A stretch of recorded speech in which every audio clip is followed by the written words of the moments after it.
The summer of 1841 weighed heavy upon Savannah, Georgia. Heat clung to the cobblestone streets, to the grand mansions with their columned facades, to the live oaks dripping with Spanish moss, and to the skin of every soul who walked beneath the merciless southern sun. But no one felt the weight of that summer more than those who toiled in the cotton fields that stretched beyond the city limits, or those who served in the kitchens and gardens of Savannah's wealthiest families. Among the grand homes along Abercorn Street stood the Harrington Estate, a three-story federal-style mansion owned by Reverend Thomas Harrington, the most respected preacher in all of Savannah. The Reverend was known for his fiery Sunday sermons, his generous donations to local charities, and his 19-year-old daughter, Eleanor. Eleanor Harrington was the picture of Southern femininity, fair-skinned, with honey-blonde hair that fell in gentle waves past her shoulders, soft blue eyes that conveyed both innocence and intelligence, and a smile that could charm even the most hardened of hearts.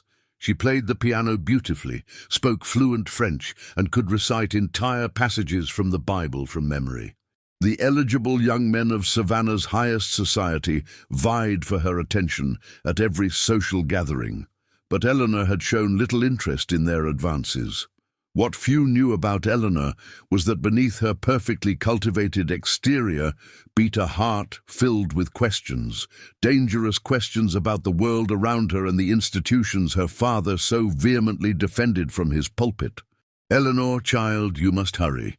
Your father will be displeased if we're late for dinner again," called Mrs. Davis, Eleanor's longtime governess, from the doorway of Eleanor's bedroom.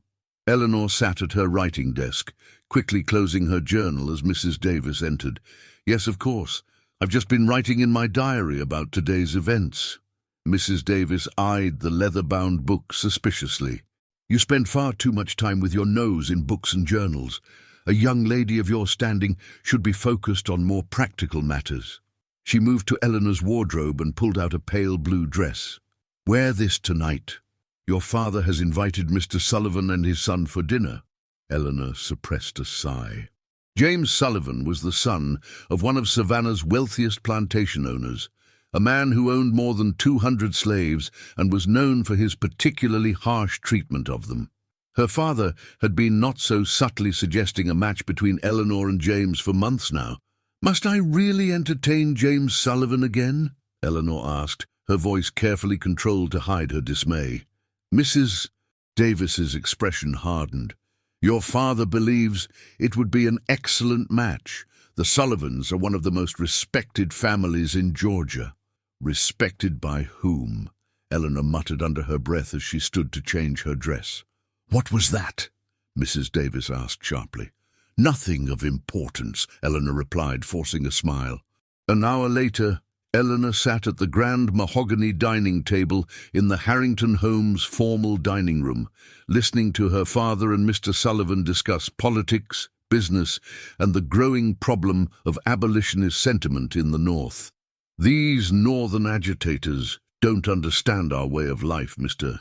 Sullivan was saying, his face flushed with both anger and the effects of the expensive bourbon he'd been drinking.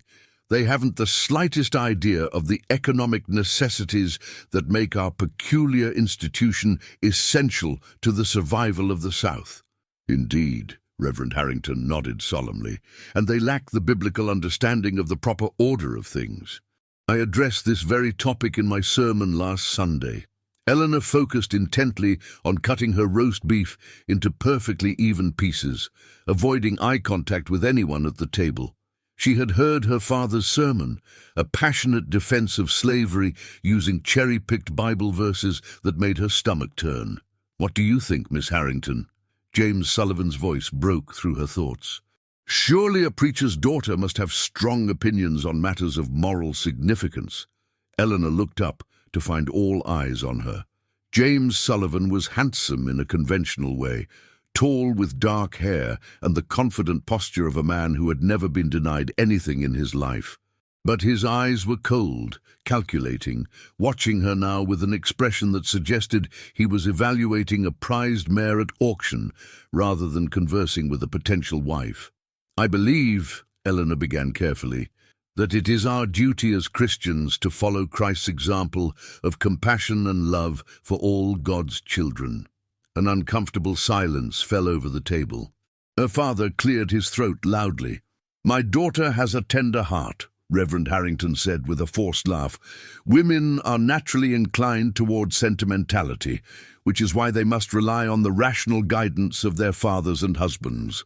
Mr. Sullivan nodded in agreement. "A gentle heart is an admirable quality in a woman, so long as it doesn't lead to foolishness." James studied Eleanor with narrowed eyes. "I've heard whispers that you've been seen reading books by Northern authors, Miss Harrington. I hope you're not allowing yourself to be influenced by dangerous ideas." Eleanor felt her heart rate quicken. "I believe in educating myself on all perspectives, Mr. Sullivan. My father has always encouraged scholarly pursuit."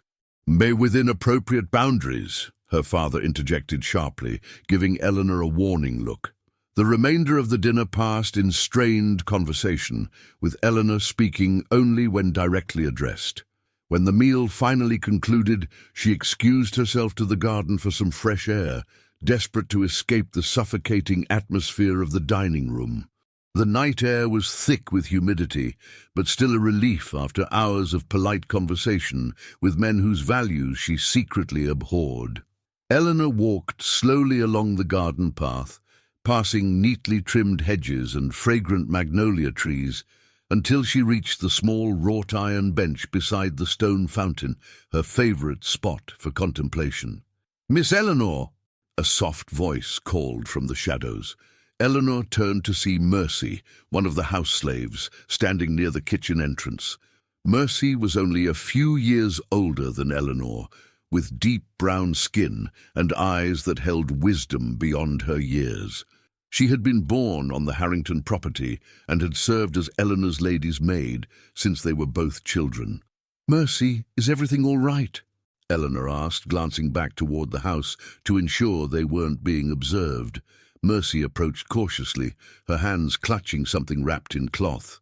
"I'm sorry to disturb you, but I heard there's a new family arrived at the Sullivan plantation yesterday. A mother and 2 young children, separated from their father, who was sold in Charleston." Her voice trembled slightly. "The mother is very ill, Miss Eleanor. They say she won't survive the week without medicine." Eleanor's chest tightened.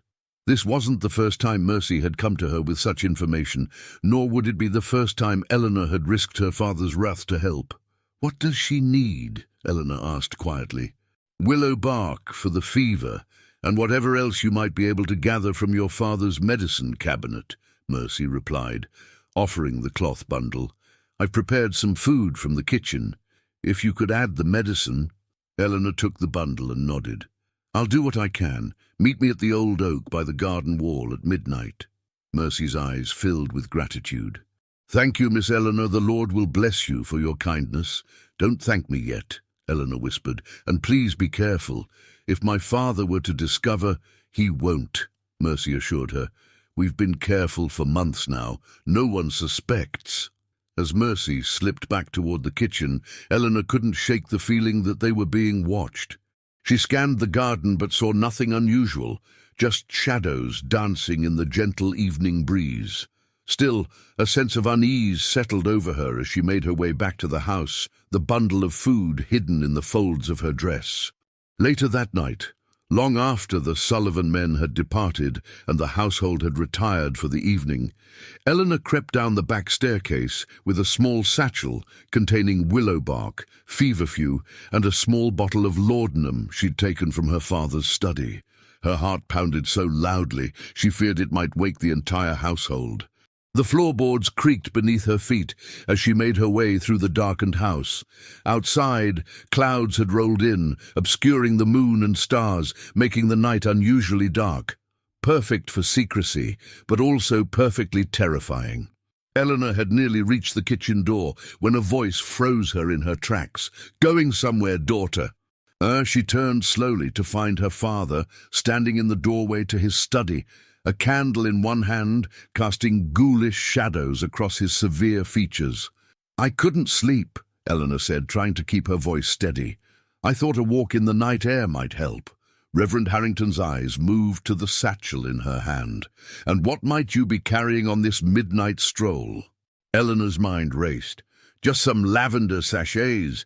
Mrs. Davis suggested they might help with my insomnia." Her father stepped closer, his tall frame looming over her. "You wouldn't be lying to me, would you, Eleanor? You know what the good book says about bearing false witness." "Of course not, Father," Eleanor replied, fighting to maintain eye contact despite the fear coursing through her. For a long, excruciating moment, Reverend Harrington studied his daughter's face. Then, apparently satisfied, he nodded. "Very well. Don't stay out too long. A young lady should not be wandering alone at night, even on her own property." "Yes, Father. I'll be brief." Eleanor waited until her father had returned to his study before continuing to the kitchen and out the back door into the garden. The relief of escaping detection was short-lived, however, as she hurried along the dark path toward the old oak tree where Mercy would be waiting. The night seemed to press in around her, the darkness almost tangible. The familiar garden that had been her sanctuary since childhood now felt menacing, full of hidden dangers. Every rustle of leaves made her jump. Every distant animal call sent a shiver down her spine. When she reached the massive oak tree that stood near the garden wall, Mercy was nowhere to be seen. Eleanor waited, her anxiety mounting with each passing minute. "Mercy," she whispered into the darkness. "Are you there?" No response came. Eleanor moved closer to the wall, peering into the shadows. "Mercy." Suddenly, a hand clamped over her mouth from behind. Eleanor tried to scream, but the sound was muffled against the palm pressed firmly against her lips. "Don't make a sound," a man's voice hissed in her ear. "I'm not here to harm you." The hand slowly released her, and Eleanor spun around to find herself face to face with a tall black man she had never seen before. His clothes were tattered, his face weathered, but his eyes held a fierce determination that both frightened and captivated her. "Who are you?" Eleanor whispered. "Where's Mercy?" "My name is Isaiah," the man replied quietly. "Mercy couldn't come. There's been a complication." Eleanor's heart sank. "What kind of complication? Is she all right?" Isaiah glanced nervously toward the house. "One of the other house slaves was caught trying to escape yesterday. Your father is questioning everyone. It wasn't safe for Mercy to meet you tonight." "But the medicine," Eleanor began, lifting her satchel. "That's why I'm here," Isaiah explained. "I work at the Sullivan plantation. I've come for the supplies for Sarah and her children." Eleanor hesitated. She had never given the medicine directly to anyone from outside the Harrington property before. Mercy had always served as the intermediary, delivering the supplies to those in need. This was crossing a new threshold of risk. "How do I know I can trust you?" she asked. Isaiah's expression softened slightly. "You don't, but Sarah doesn't have time for distrust. Her fever is worsening. Without medicine, she won't last until morning, and her children will be sold separately come Monday." The thought of two young children losing their mother and then being torn apart from each other made Eleanor's decision clear. She handed the satchel to Isaiah. "The willow bark should be steeped in hot water for the fever," she instructed. "The laudanum is for pain, but be careful with the dosage. Too much can be deadly." Isaiah took the bag with gentle hands. "Thank you, Miss Harrington. Not many would risk what you do." "I do so little," Eleanor whispered, the inadequacy of her actions weighing heavily upon her. "It's hardly worth mentioning." "To those you help, it means everything," Isaiah replied. Then he hesitated, seeming to debate whether to say more. "There's something else you should know. There's talk among the house slaves that your father suspects someone in his household is helping runaways.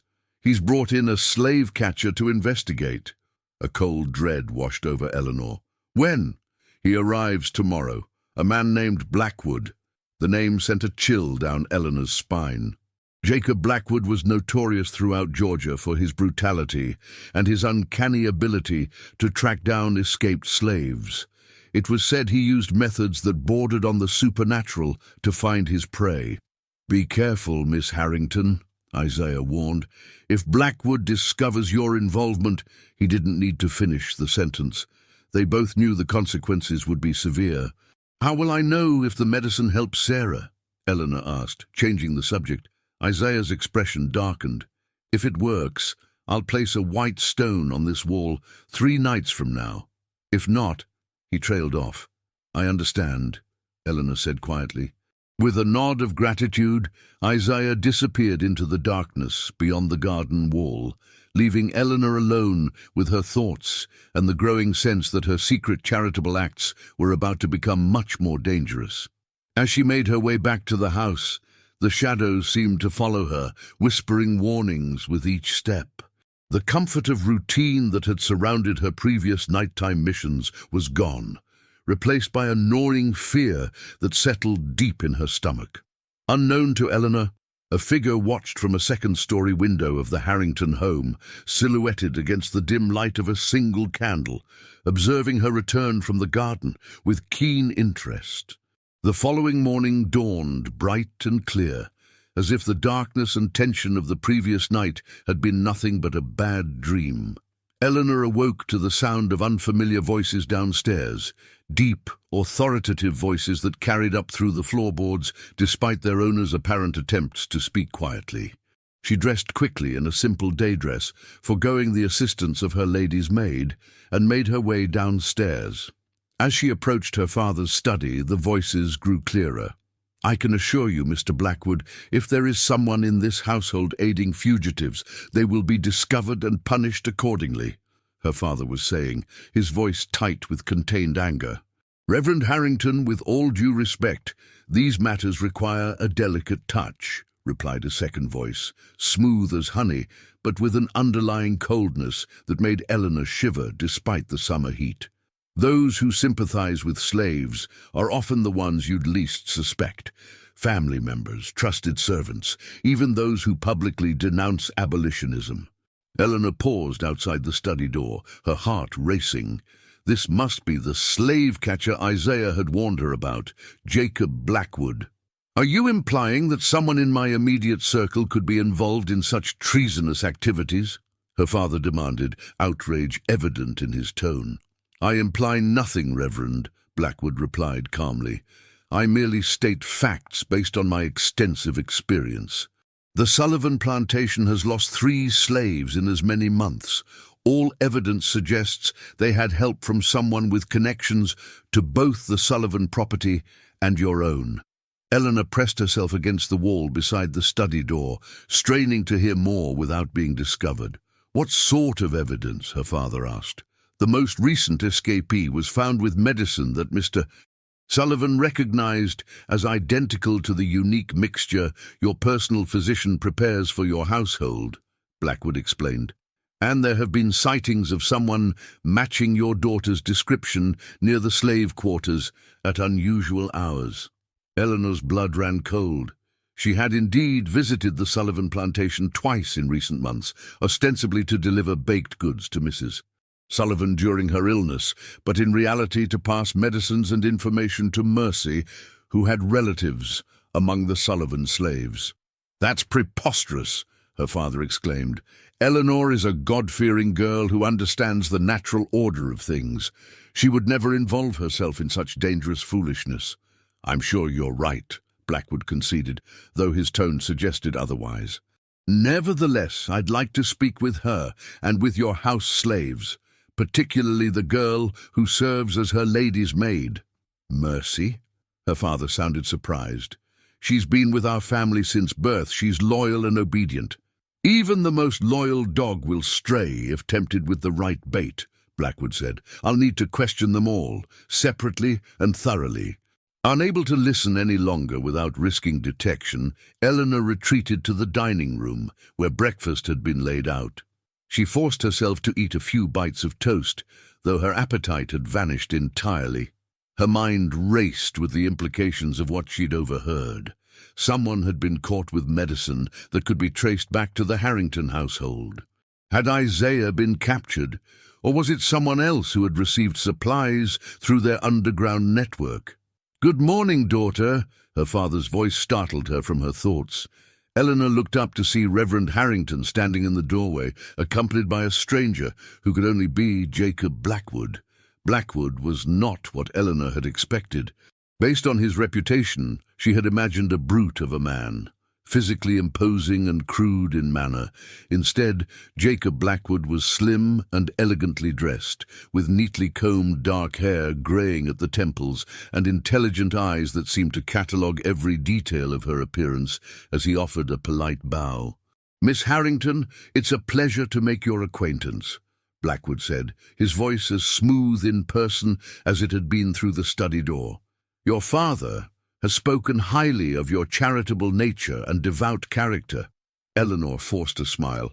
"The pleasure is mine, Mr. Blackwood. What brings you to our home on this lovely morning?" Reverend Harrington interjected before Blackwood could respond. "Mr. Blackwood is investigating some troubling incidents at neighboring properties. He believes someone may be aiding slaves in escape attempts."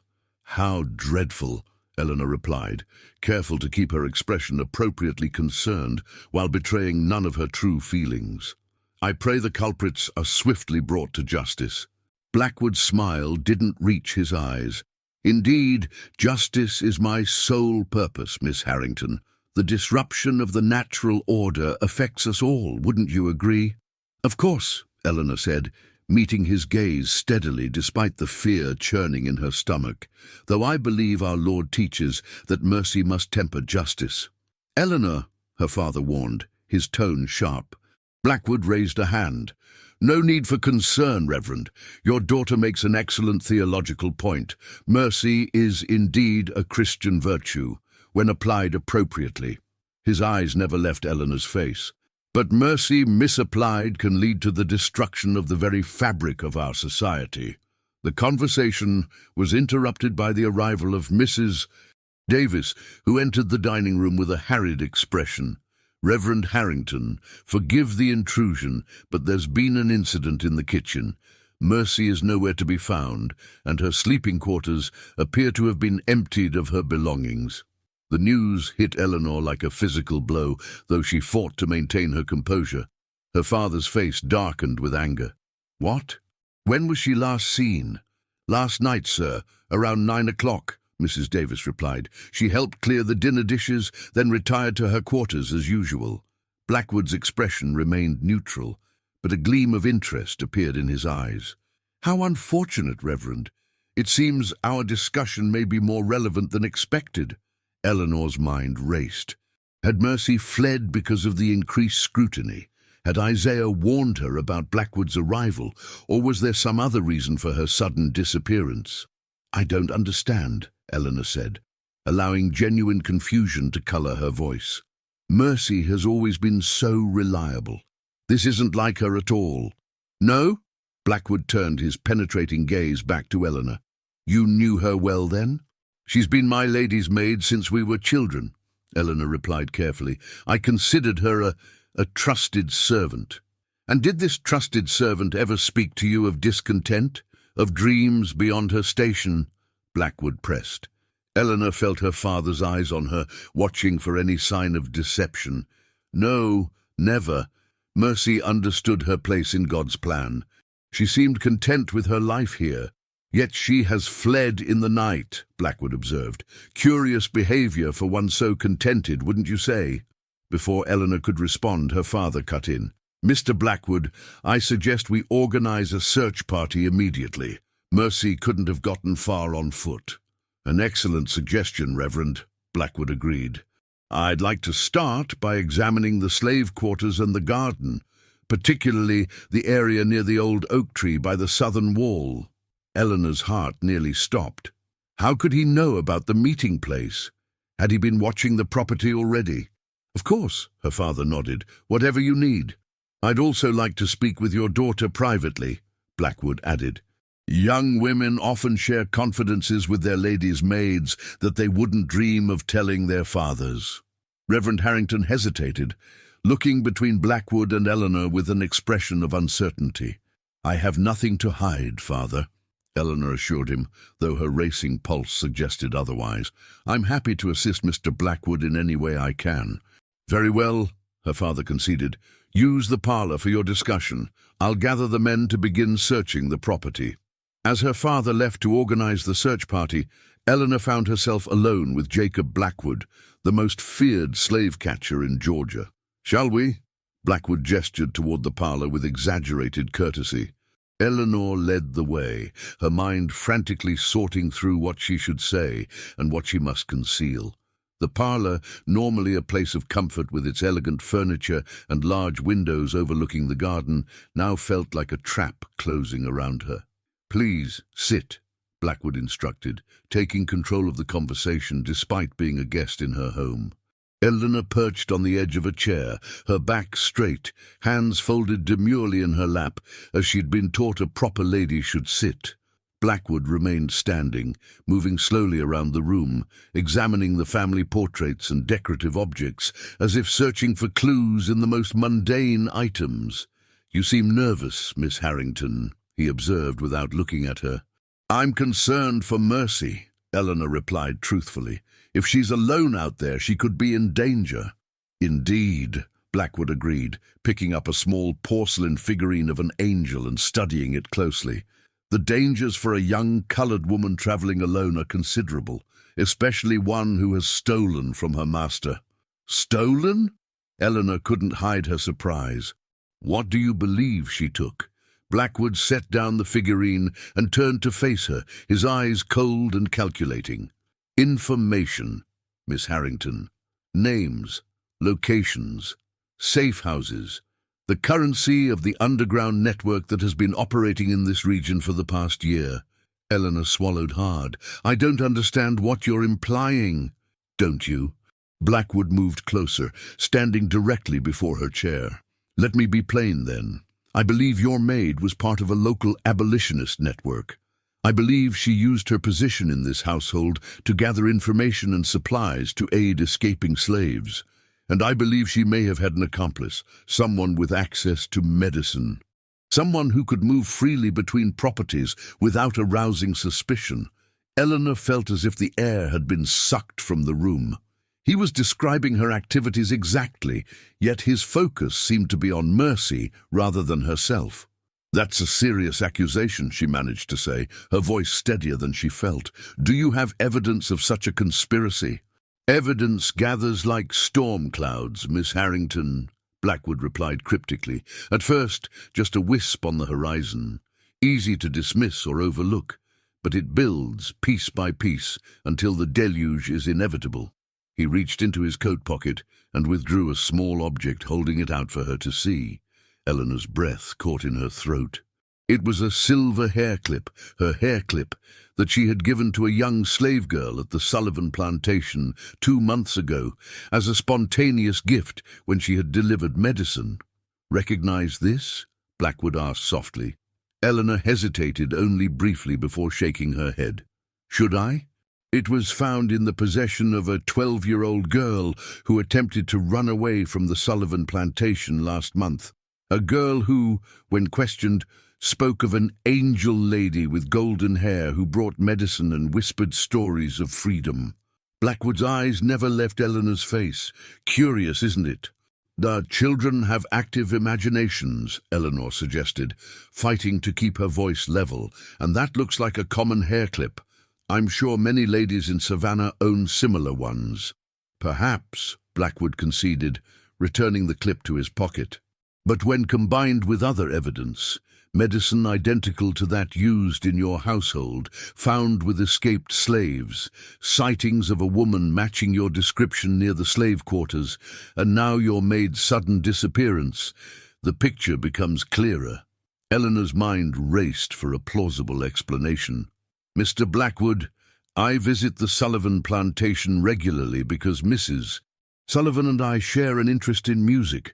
She's been teaching me new piano compositions. As for the medicine, my father is generous with our physician's services.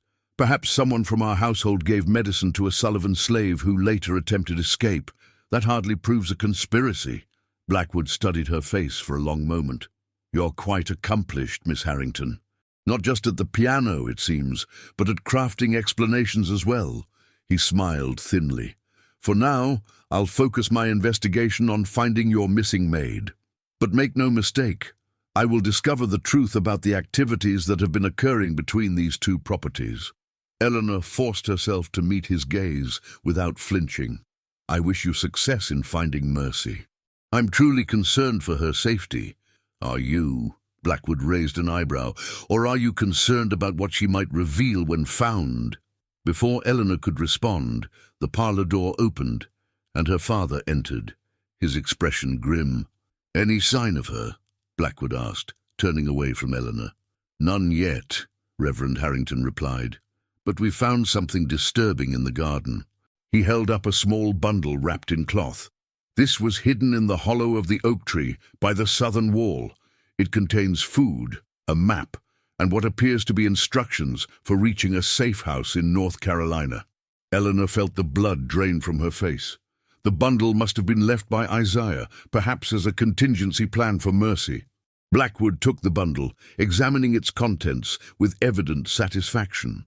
"As I suspected, your household has been infiltrated by abolitionist sympathizers, Reverend."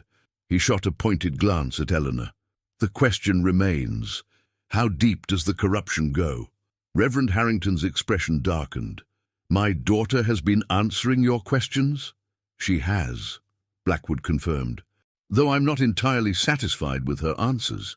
"Father," Eleanor began, but the Reverend raised a hand to silence her. "Mr. Blackwood is a professional, Eleanor. He'll get to the bottom of this disgraceful situation." Her father's voice was cold, distant in a way Eleanor had never heard before. "If Mercy has betrayed our trust and involved herself in illegal activities, she will face the consequences, as will anyone who assisted her." The warning in his words was unmistakable. For the first time, Eleanor felt truly afraid of her own father.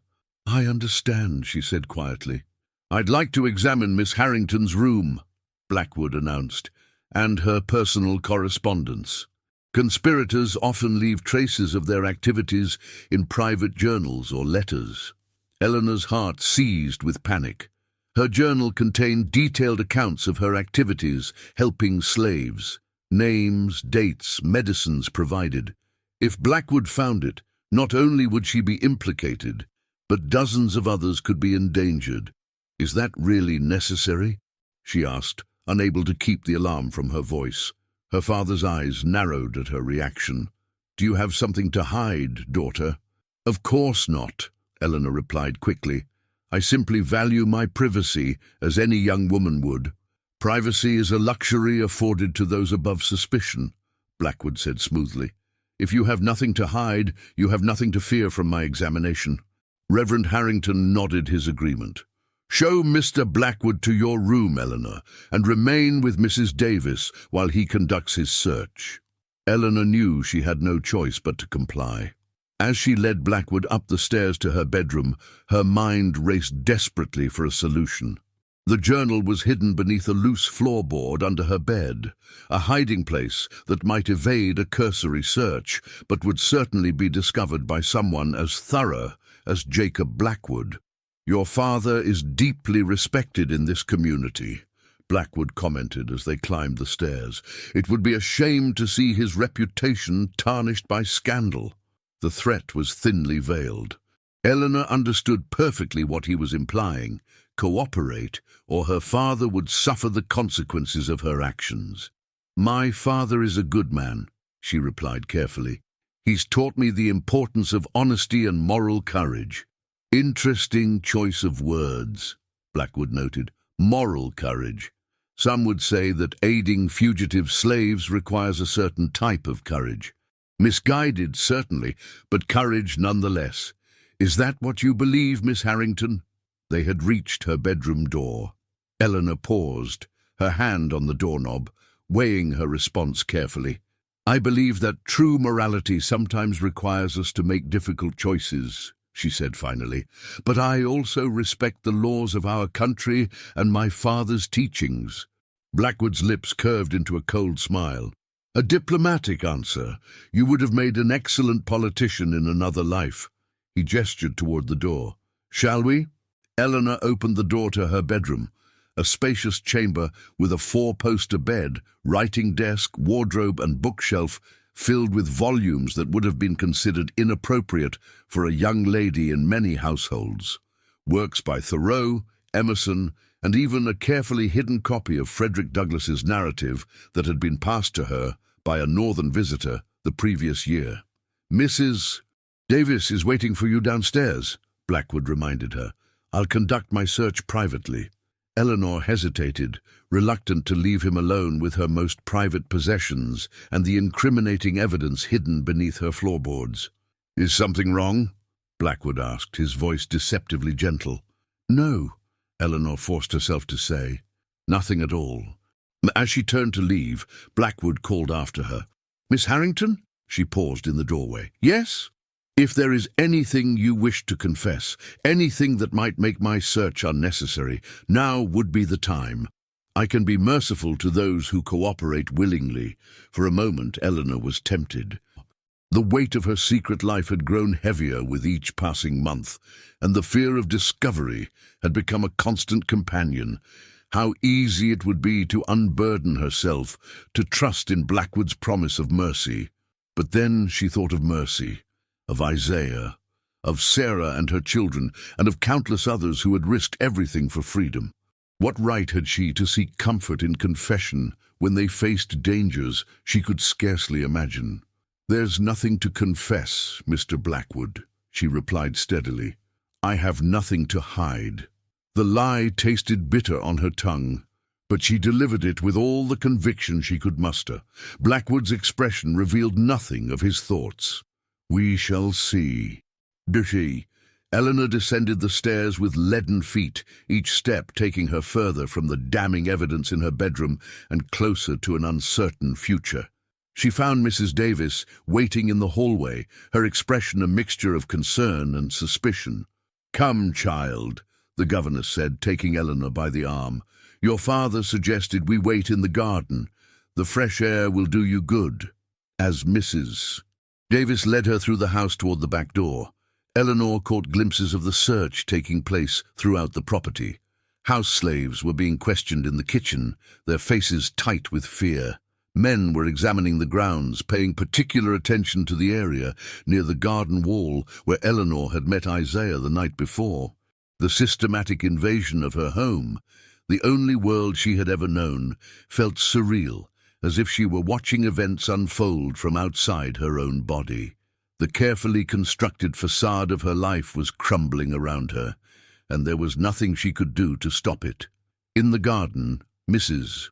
Davis directed Eleanor to sit on a bench near a flowering rosebush, positioning herself beside her former charge with the vigilance of a prison guard. "Your father is deeply troubled by these events," Mrs. Davis said after a long silence. "He trusted mercy implicitly." Eleanor stared at her hands folded in her lap. "As did I." "Did you?" Mrs. Davis asked, her voice sharpening. "There have been," whispers Eleanor.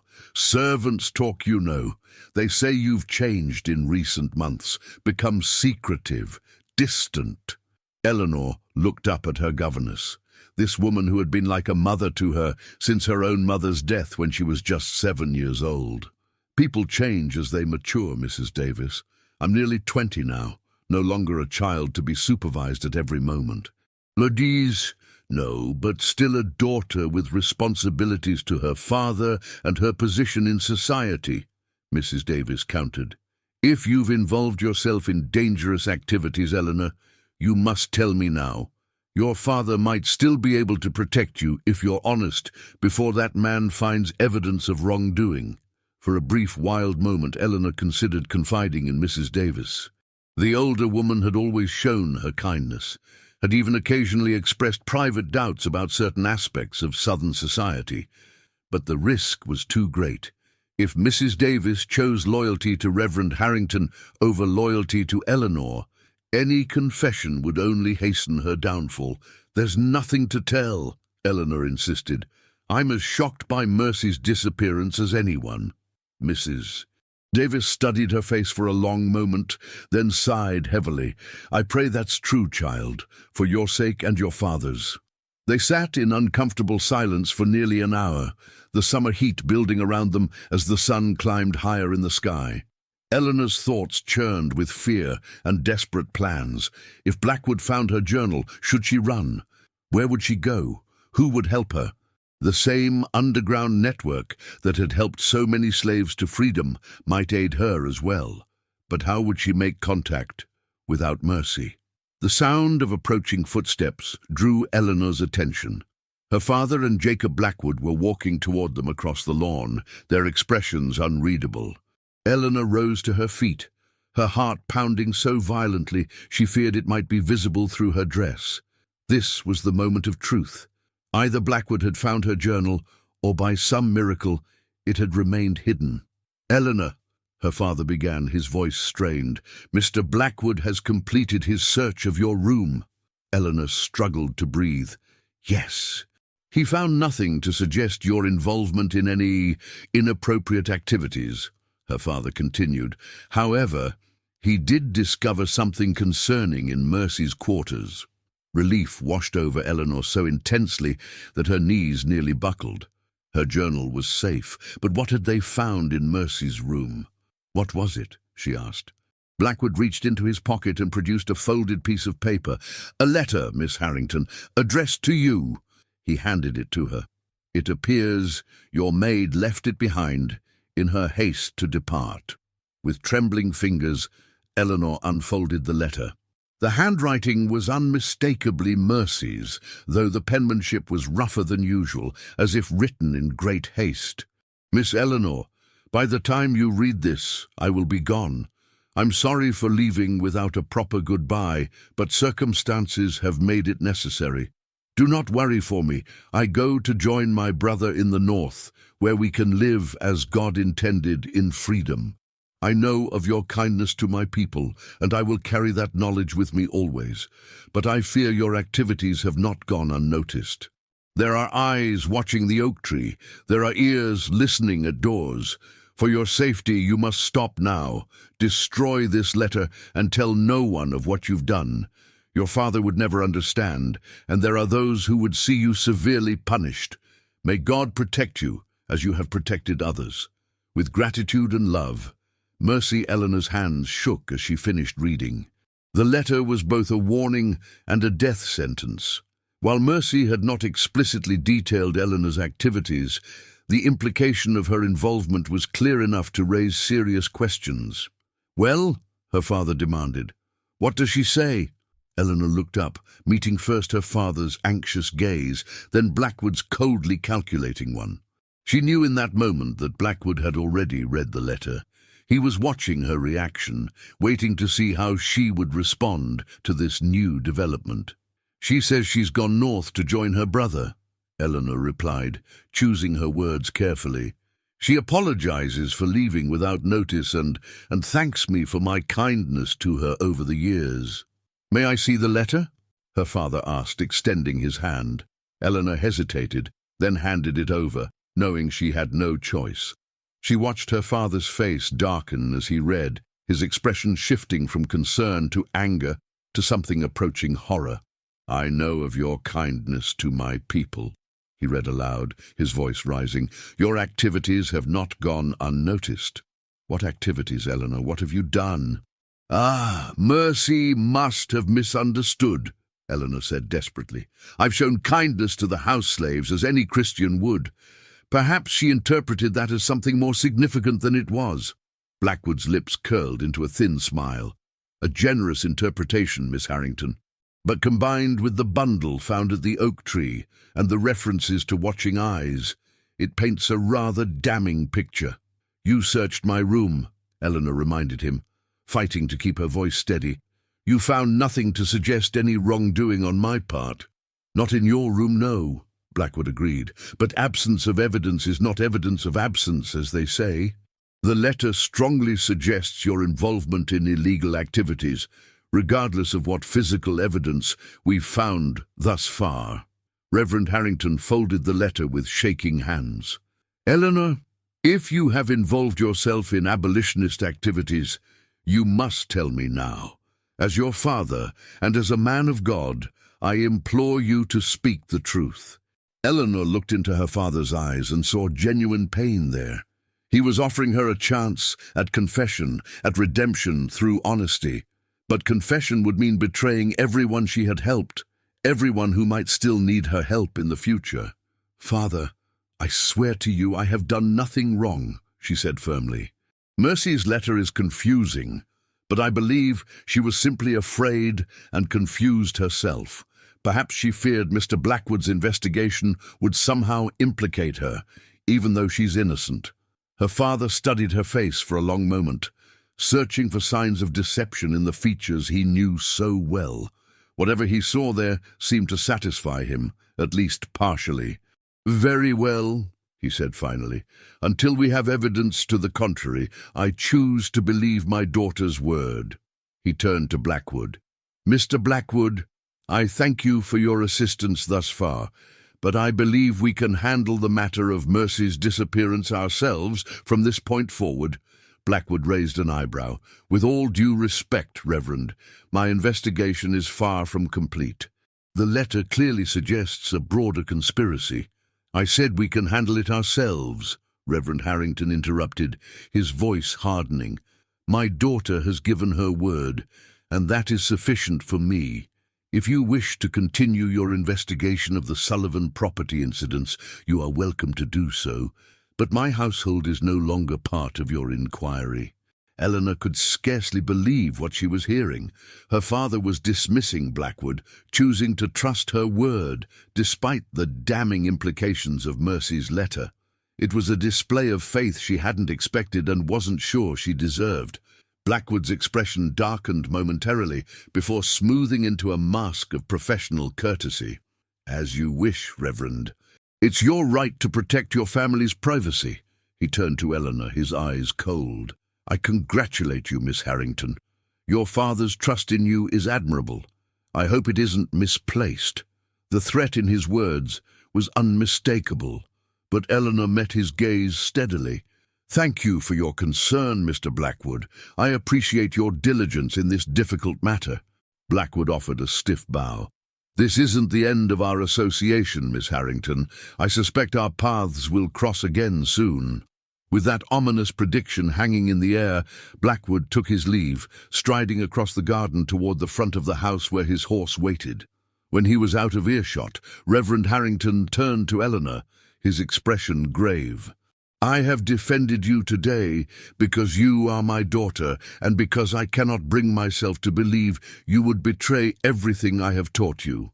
But know this, if I discover that you have lied to me, that you have involved yourself in illegal activities that threaten our way of life, I will not protect you from the consequences. Do you understand?" Eleanor nodded solemnly. "Yes, Father. I understand perfectly." As she watched her father walk back toward the house, shoulders slumped with the weight of suspicion and disappointment, Eleanor felt a complex mixture of relief, guilt, and determination. She had escaped detection for now, but Blackwood's investigation had brought her activities dangerously close to discovery. Mercy was gone, hopefully safe on her journey north, and with her, Eleanor had lost her primary connection to the underground network, but the need remained. Slaves still suffered under cruel masters. Families were still torn apart at auction blocks. Children still grew up knowing nothing but servitude and fear.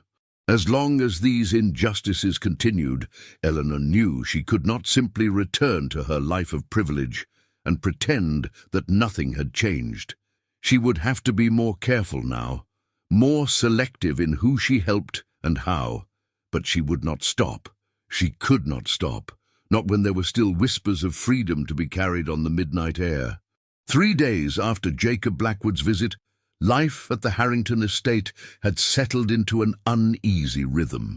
The search for Mercy had been officially abandoned, though Reverend Harrington had informed the other plantation owners in the area to be on alert for any sign of her. Eleanor had been subjected to increased scrutiny from her father and Mrs. Davis, her movements restricted largely to the house and garden, always under watchful eyes. The white stone that would have signaled Sarah's recovery never appeared on the garden wall, leaving Eleanor to wonder whether the medicine had arrived too late or if Isaiah had simply been unable to leave the signal without risking detection. The uncertainty gnawed at her, adding to her growing sense of isolation and helplessness. On the morning of the fourth day, Eleanor was summoned to her father's study immediately after breakfast. She entered the wood-panelled room with trepidation, finding her father seated behind his massive mahogany desk, his Bible open before him. "Close the door," he instructed without looking up. Eleanor did as she was told, then stood silently, waiting for him to acknowledge her further. "Do you know what I'm reading?" Reverend Harrington asked, his finger tracing the lines of text before him. "No, Father," Eleanor replied softly. "Ephesians chapter 6, verses 5 through 9, he said, then began to read aloud. "Slaves, obey your earthly masters with respect and fear and with sincerity of heart, just as you would obey Christ. Obey them not only to win their favor when their eye is on you, but as slaves of Christ, doing the will of God from your heart." He looked up at her, his eyes searching her face for a reaction. "The word of God is clear on this matter, Eleanor. The institution of slavery is divinely sanctioned. It is part of God's plan for the ordering of society." Eleanor remained silent, knowing that any argument would only deepen his suspicions about her loyalties. "I've received a letter from Mr. Sullivan this morning," her father continued, setting aside his Bible and picking up a folded piece of paper from his desk. "He informs me that the slave woman Sarah passed away 2 nights ago, despite being treated with medicine that his overseer found in her possession. Medicine that matches the unique preparation our physician makes for your mother's old ailment." Eleanor felt as if the floor had dropped away beneath her feet. Sarah was dead. The medicine hadn't been enough to save her. And now there was physical evidence linking her to the Sullivan slaves. "That's terrible news," she managed to say, her voice barely above a whisper. "Indeed," her father agreed, his tone severe. "Particularly as Mr. Sullivan goes on to say that his son James visited Sarah before she died and heard her speaking deliriously about an angel who brought medicine and whispered of freedom. An angel with golden hair who smelled of lavender." Eleanor felt the blood drain from her face. Her mother's lavender perfume, the scent she had worn since childhood in memory of the woman she had barely known. "Mr. Sullivan has drawn his own conclusions about the identity of this angel," Reverend Harrington continued, his voice hardening. "As have I." Eleanor knew denial was pointless now. The evidence was too specific, too damning. Yet admitting her actions would mean confirming her father's worst fears about her character and beliefs. "Father, she began, but he cut her off with a raised hand. "I don't want excuses or justifications, Eleanor. I want the truth. Have you been providing aid to the Sullivan slaves? Have you been involved in abolitionist activities?" The moment of reckoning had arrived. Eleanor took a deep breath, steadying herself for what must come next. "Yes," she said simply, lifting her chin slightly. "I have." Her father's face seemed to age years in an instant, deep lines of disappointment and sorrow etching themselves around his eyes and mouth. "How could you?" he asked, his voice barely audible. "How could you betray your family, your heritage, your faith in such a manner?" "I haven't betrayed my faith," Eleanor responded, finding strength in finally speaking her truth aloud. "I've tried to live by Christ's teaching to love our neighbors as ourselves, to care for the sick, to show mercy to those who suffer." "Blasphemy!" her father thundered, slamming his palm against the desk. "You twist scripture to justify treasonous actions. You undermine the very foundations of our society with your misguided sentimentality." "Is it sentimental to believe that all people deserve dignity and freedom?" Eleanor challenged, surprising herself with her boldness. "Is it misguided to help a dying woman and her children?" Reverend Harrington rose from his chair, his tall frame seeming to fill the room with his righteous anger.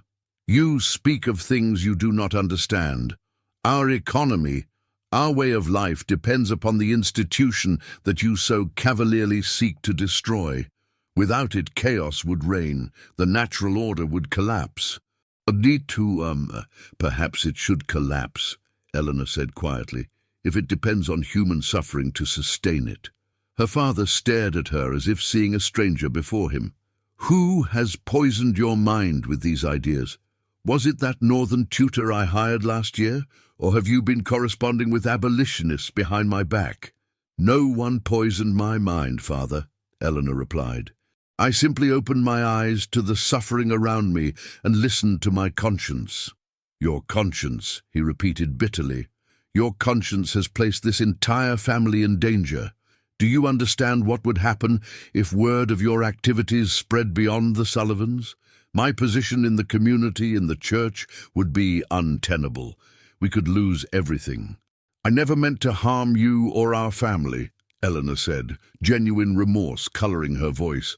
"I only wanted to help those who had no one else to turn to." Her father sank back into his chair, suddenly looking exhausted. "Your intentions are irrelevant. The damage is done." He picked up the letter from his desk again. "Mr. Sullivan has agreed, out of respect for our long friendship, to keep this matter private on one condition." Eleanor felt a chill of foreboding. "What condition?" "That you marry his son James immediately," Reverend Harrington stated flatly. "The engagement will be announced tomorrow, with the wedding to follow in 2 weeks' time. Once you are James's wife, you will be his responsibility, and this unfortunate chapter can be closed." Horror washed over Eleanor. "Father, no. Please, don't ask this of me. James Sullivan is cruel and cold-hearted. His treatment of his slaves is notorious for its brutality. You should have considered that before interfering with his property," her father replied coldly. "This arrangement is non-negotiable. It is the only way to protect our family's reputation and your future."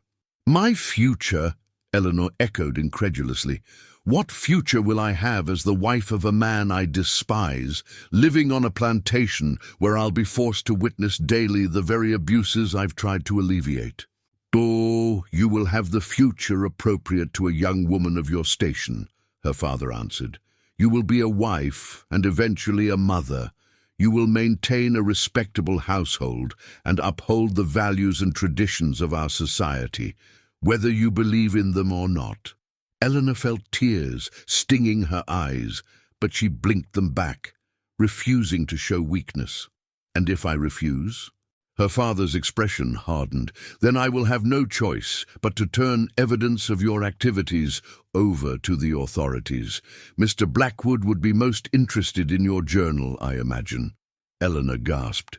"You found it?" "After Blackwood left," Reverend Harrington confirmed. "I conducted my own, more thorough search of your room.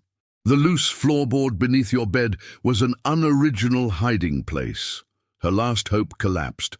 Her father had found her journal, the detailed record of her illegal activities, complete with names, dates, and locations.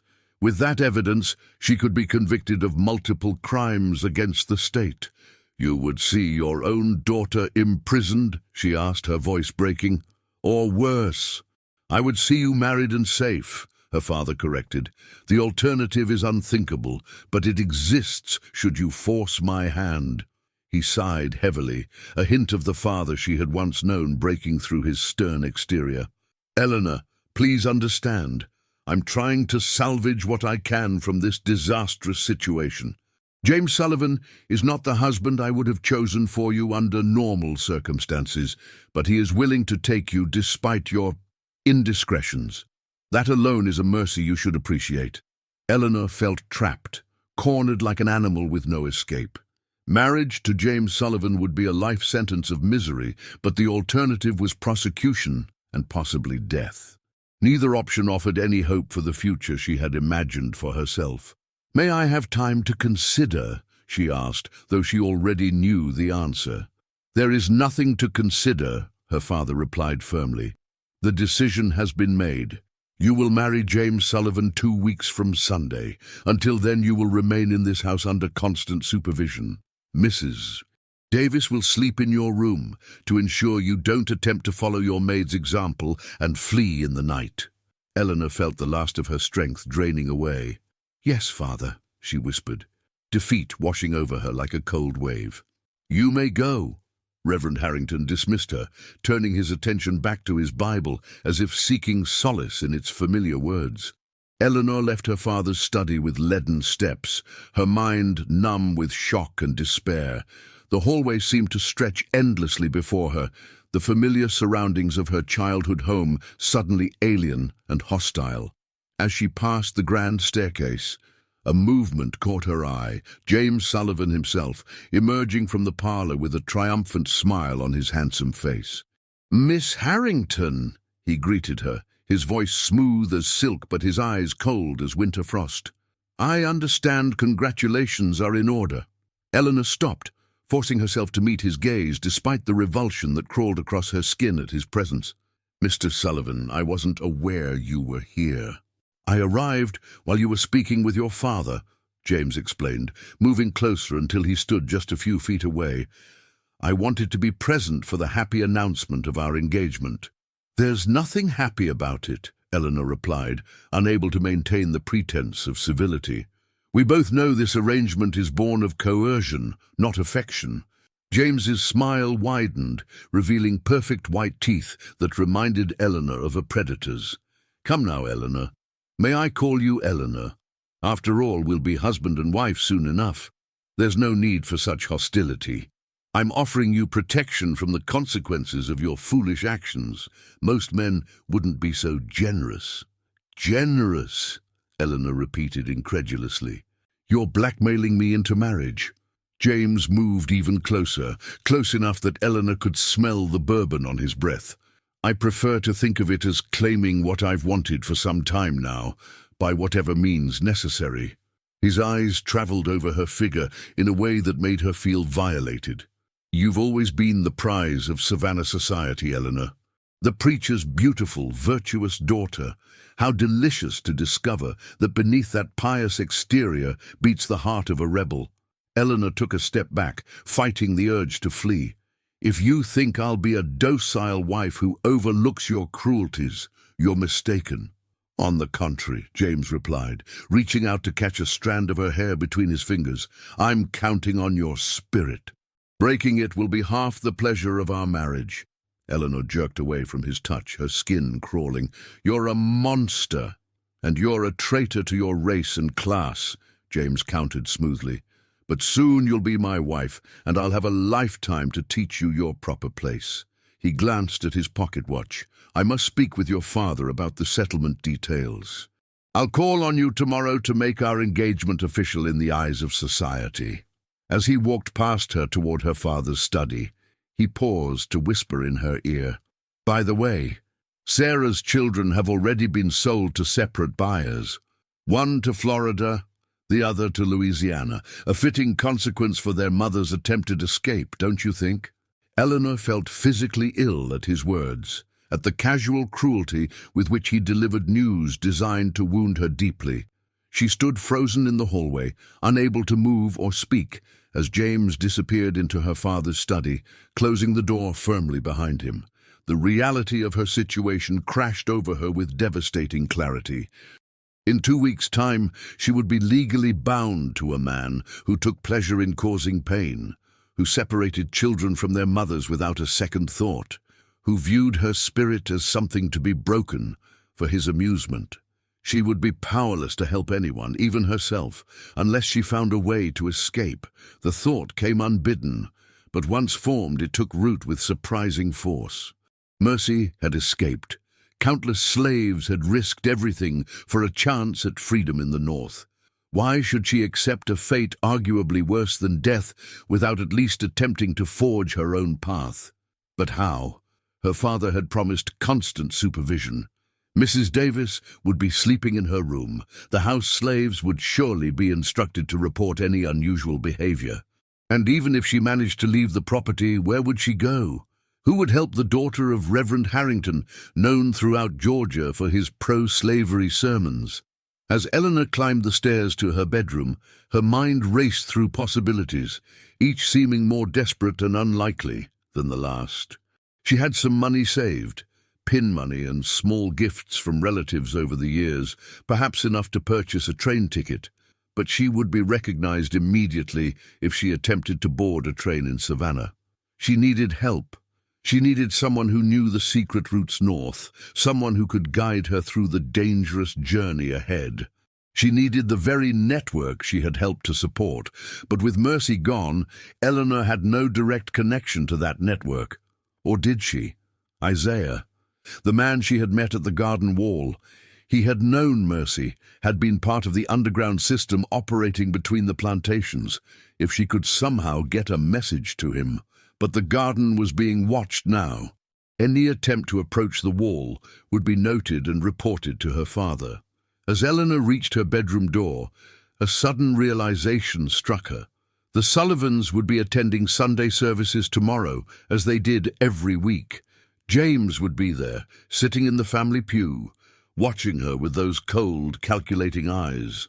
But so would the Sullivan house slaves who accompanied the family to church, forced to sit in the gallery above the main floor, segregated from the white congregation, but still present.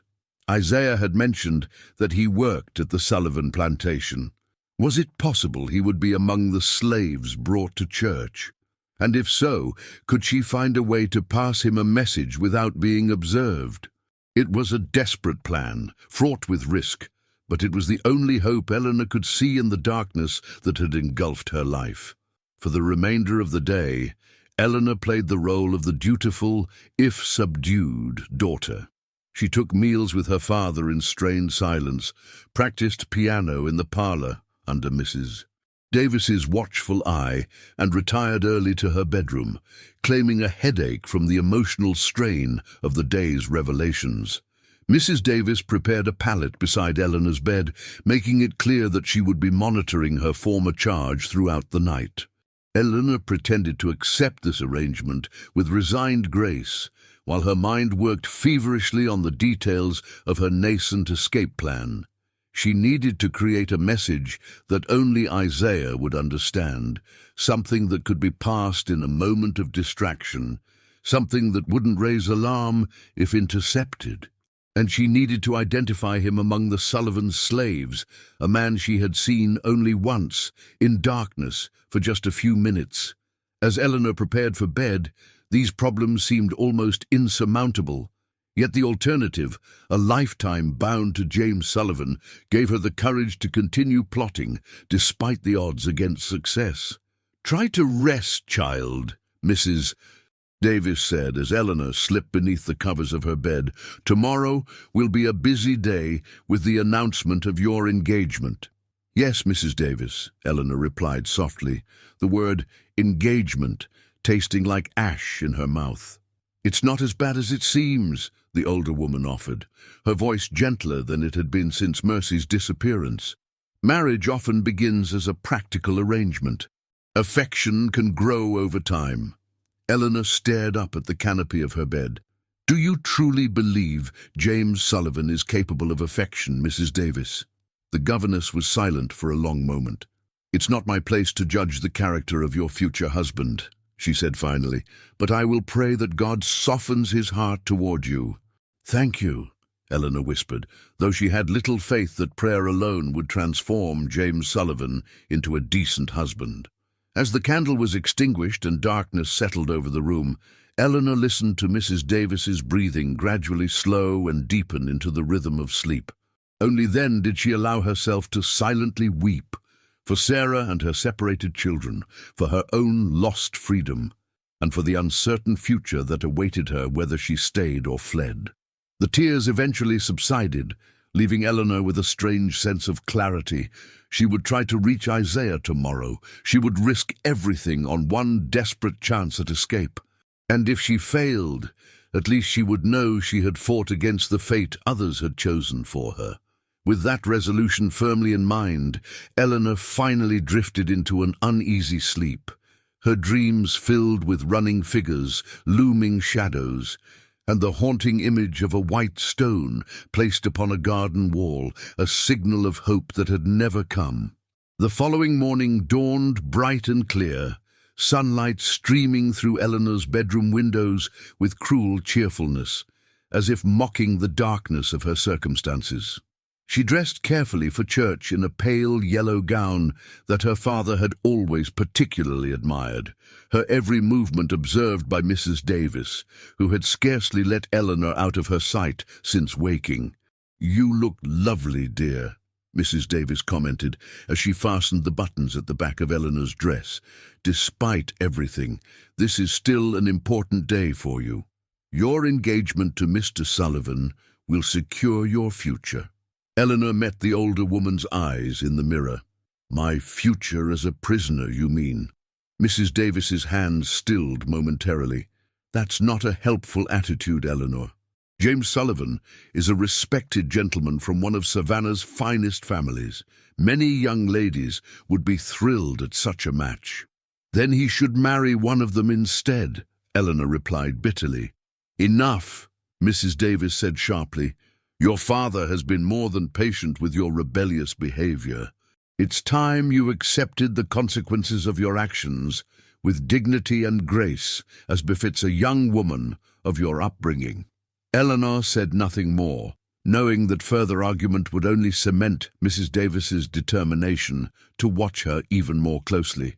Instead, she focused on the plan she had developed during the restless hours of the night, a plan that hinged on creating a moment of distraction during the church service.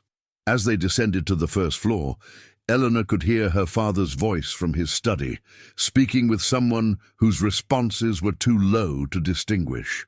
The front door stood open, the Harrington carriage waiting in the circular drive to take them to Sunday services. "Come along, Eleanor," Mrs. Davis urged, guiding her toward the door. "Your father will join us momentarily." As they reached the carriage, Reverend Harrington emerged from the house, accompanied by none other than Jacob Blackwood. Eleanor felt her blood run cold at the sight of the slave-catcher, whose thin lips curved into a predatory smile upon seeing her. "Miss Harrington," Blackwood greeted her with a slight bow. "A pleasure to see you again." "Mr. Blackwood," Eleanor acknowledged stiffly. "I wasn't aware you would be attending services with us today." "Mr. Blackwood is continuing his investigation into Mercy's disappearance," her father explained, his tone making it clear that this was not a topic for further discussion. "He'll be joining us for both church and the luncheon afterward." The implication was clear. Blackwood was there to watch her, to ensure she didn't attempt anything foolish before her engagement to James Sullivan became official. Another obstacle in her already desperate plan. The ride to church was tense and silent, with Eleanor seated between her father and Mrs. Davis, Blackwood positioned opposite them, his calculating gaze never leaving Eleanor's face for long. She kept her eyes downcast, focusing on the small leather-bound hymnal in her lap, trying to appear appropriately subdued while her mind raced through contingency plans. St. John's Episcopal Church stood at the heart of Savannah's historic district, its white steeple rising above the surrounding buildings like a beacon. The Sunday morning service was a social event as much as a religious one, with Savannah's most prominent families dressed in their finest, gathering on the church steps to exchange gossip and pleasantries before filing into the sanctuary. As the Harrington carriage pulled up to the church, Eleanor spotted the Sullivan family already waiting near the entrance. James stood slightly apart from his parents, conversing with a group of young men his age, all sons of wealthy planters and merchants. When he caught sight of Eleanor, he excused himself and moved to intercept her as she descended from the carriage. "Miss Harrington," he greeted her, taking her gloved hand and raising it to his lips in a gesture that appeared romantic to observers, but felt possessive and threatening to Eleanor. "You look radiant this morning."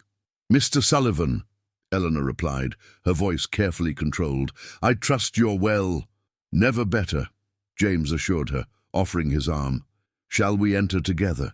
I believe your father and mine have arranged to make our happy announcement after the service." Eleanor had no choice but to place her hand on his arm, acutely aware of the curious and envious glances from other young women who had long set their caps at James Sullivan. If only they knew the truth behind this fortunate match. As they walked toward the church entrance, Eleanor scanned the area behind the Sullivan family, where their house slaves waited in a small group, dressed in their Sunday best, but still clearly identifiable as servants by their demeanor and position. Her heart sank as she studied each face. None matched her memory of Isaiah from their brief encounter in the darkness of the garden. Inside the church, Eleanor took her usual place in the Harrington pew, with James seated beside her at her father's invitation, a clear signal to the congregation of the coming announcement. Mrs. Davis sat on her other side, with Blackwood positioned directly behind them in the next row, his presence like a shadow at her back. Throughout the opening hymns and prayers, Eleanor continued to search the gallery above, where the black members of the congregation, both free and enslaved, were segregated. The Sullivan slaves were seated in the front row of the gallery, but from her position, Eleanor could only see portions of their faces, none recognizable as Isaiah. Her father's sermon that morning was on the theme of obedience, to God, to the law, and to one's parents and superiors. The pointed nature of his message was not lost on Eleanor, nor on the congregation, many of whom cast curious glances in her direction, sensing the undercurrents of family drama beneath the surface of the carefully maintained Harrington facade. As the service progressed, Eleanor's hope of making contact with Isaiah diminished with each passing minute. Soon the final hymn would be sung, the benediction given, and the congregation would gather outside for her father's announcement of her engagement to James Sullivan. Her window of opportunity was closing rapidly. Then, as the congregation stood for the Lord's Prayer, Eleanor caught a glimpse of movement in the gallery.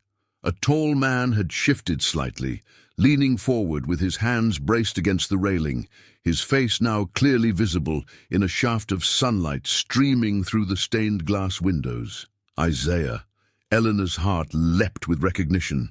He was there, just as she had hoped, though she had almost missed him. Now she needed to create a distraction, something that would allow her to pass a message without being observed by the many watchful eyes surrounding her. As the congregation murmured, "Amen," and prepared to be seated for the final hymn, Eleanor made her decision. It was risky, potentially scandalous, but she was running out of both time and options. She swayed slightly, then more dramatically, pressing a hand to her forehead. "Eleanor," Mrs. Davis whispered, concern evident in her voice, "are you unwell?" Instead of answering, Eleanor allowed her knees to buckle, collapsing against James with a soft cry that was just loud enough to draw attention, but not so loud as to completely disrupt the service. James caught her reflexively, surprise momentarily replacing the smug satisfaction that had dominated his expression throughout the morning.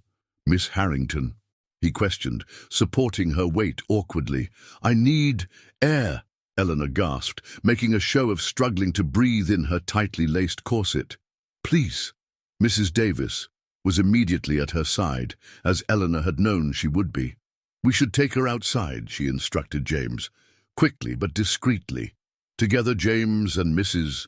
Davis helped Eleanor from the pew and toward the side door of the sanctuary, creating exactly the minor commotion Eleanor had hoped for. As they passed the last row of pews, Eleanor deliberately stumbled again, dropping the small silk purse she carried. "My bag," she murmured weakly. "I'll get it," James said impatiently, releasing her arm to retrieve the fallen purse. In that moment, with Mrs. Davis focused on keeping Eleanor upright, and James bent to the ground behind them, Eleanor reached into her sleeve and withdrew a small folded paper she had prepared earlier that morning. With a swift, practiced motion, born of months passing medicine and messages through mercy, she flicked the paper upward toward the gallery where Isaiah stood watching the commotion below. The paper sailed through the air, landing on the gallery floor near Isaiah's feet. Eleanor saw him register the unusual projectile, saw his eyes meet hers for the briefest of moments before he casually shifted his position to place his foot over the paper. He had seen it, he understood. Relief washed over Eleanor so intensely that her pretended faintness nearly became genuine. By the time James straightened and returned her purse, she had composed herself enough to continue the performance. "Forgive me," she said softly as they exited the sanctuary into the church vestibule. The heat, and perhaps the excitement of the day. Sit here, Mrs. Davis instructed, guiding Eleanor to a bench along the wall. Put your head between your knees if you feel faint again. Joel, I'll fetch some water, James offered, clearly uncomfortable with the situation and eager for an excuse to distance himself from a potentially embarrassing scene. As he strode away, Mrs. Davis leaned closer to Eleanor. Was that display truly necessary? She asked in a low voice. Your father will be mortified. I couldn't breathe, Eleanor insisted, maintaining the pretense. You laced my corset too tightly this morning. Mrs. Davis frowned. I used the same tension as always. Perhaps you're genuinely unwell. Or perhaps, she studied Eleanor's face carefully, perhaps this is another of your performances, designed to delay the inevitable. Before Eleanor could respond, the vestibule door opened, and Jacob Blackwood stepped through, his expression a mixture of concern and suspicion. Is everything all right? He inquired, though his tone suggested he already had his own theory about Eleanor's sudden indisposition. Miss Harrington felt faint in the heat, Mrs. Davis explained. Mr. Sullivan has gone to fetch water. Blackwood's gaze settled on Eleanor, his eyes narrowed slightly.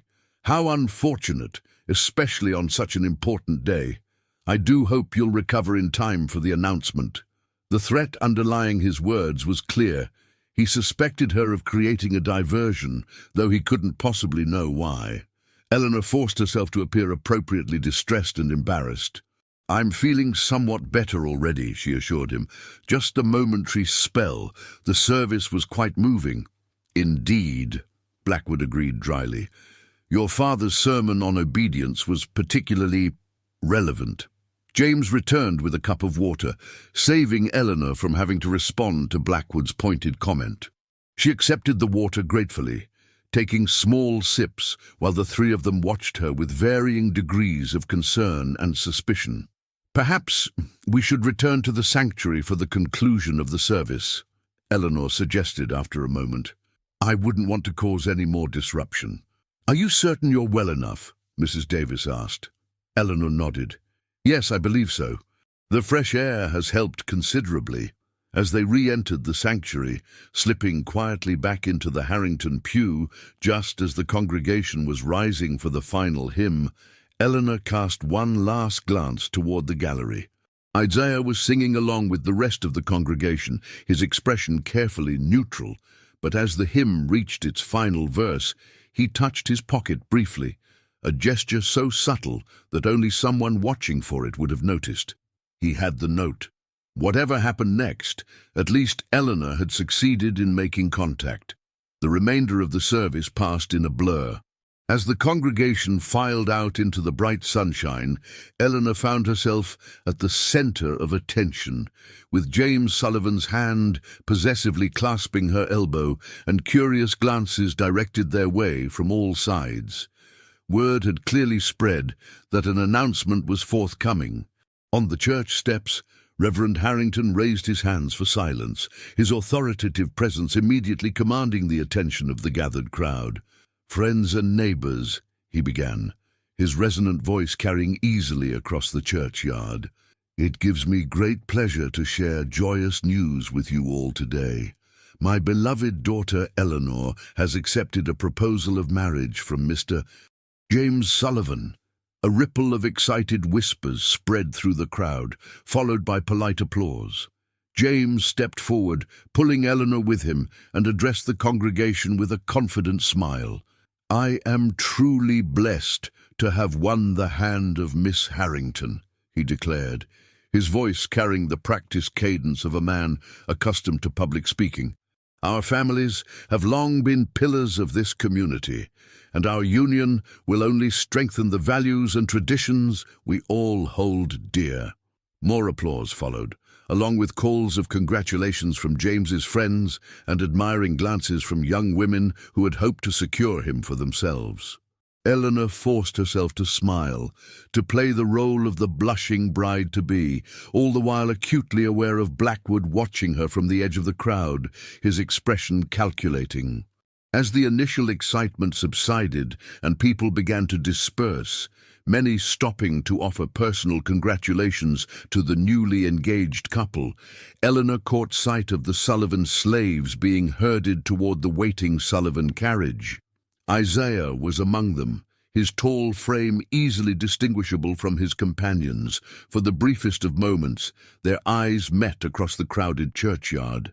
Isaiah gave an almost imperceptible nod before turning to assist one of the elderly Sullivan house slaves into the carriage. The message had been received.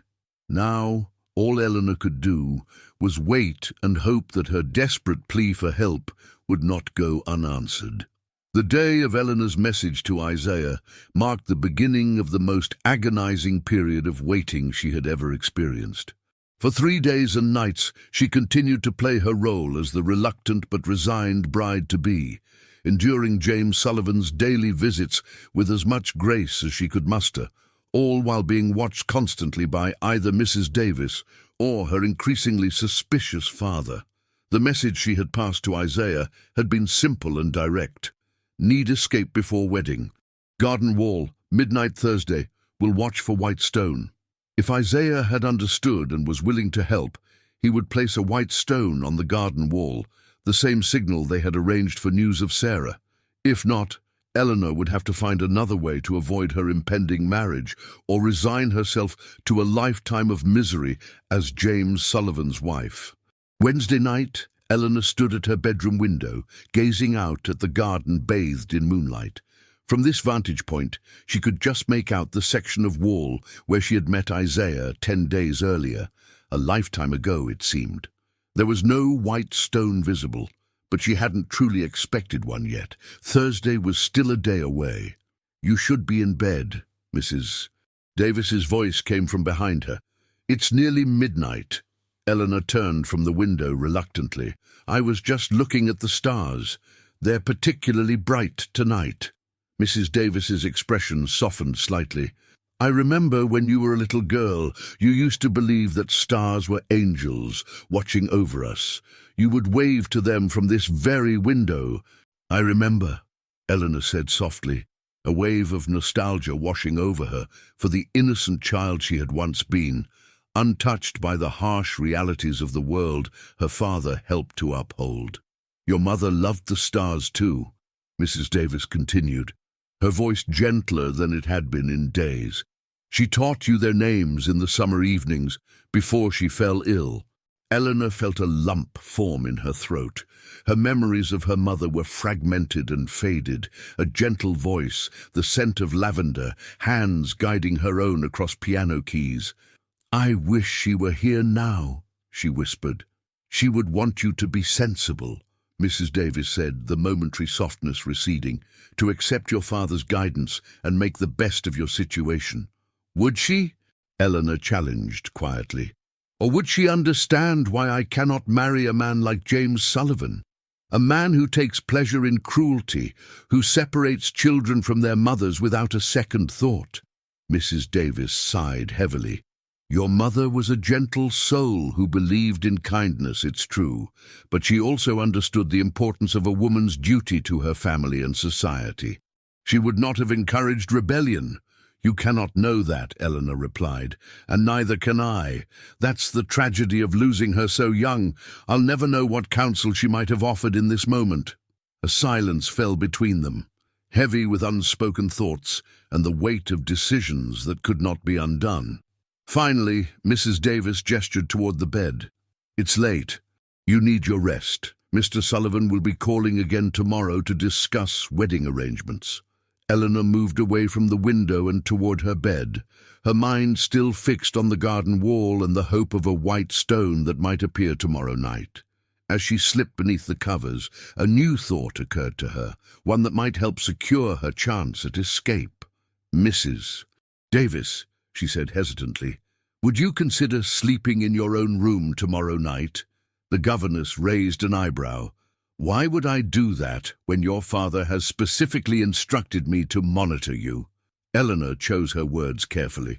"Because in 3 days' time I will be married. I've accepted this fate, as you've urged me to do. But I would like one night of solitude before my life changes forever. One night to reflect and pray and say goodbye to the girl I was. Surely that's not too much to ask." Mrs. Davis studied her face, searching for signs of deception. "Your father wouldn't approve." "My father doesn't need to know," Eleanor pressed gently. "I give you my word that I won't attempt to leave the house. I simply want a few hours of privacy for reflection." The older woman's expression remained skeptical. "You've given your word before, Eleanor, and broken it. Why should I trust you now?" "Because despite everything, you care for me," Eleanor said softly. "You've been like a mother to me since I was 7 years old.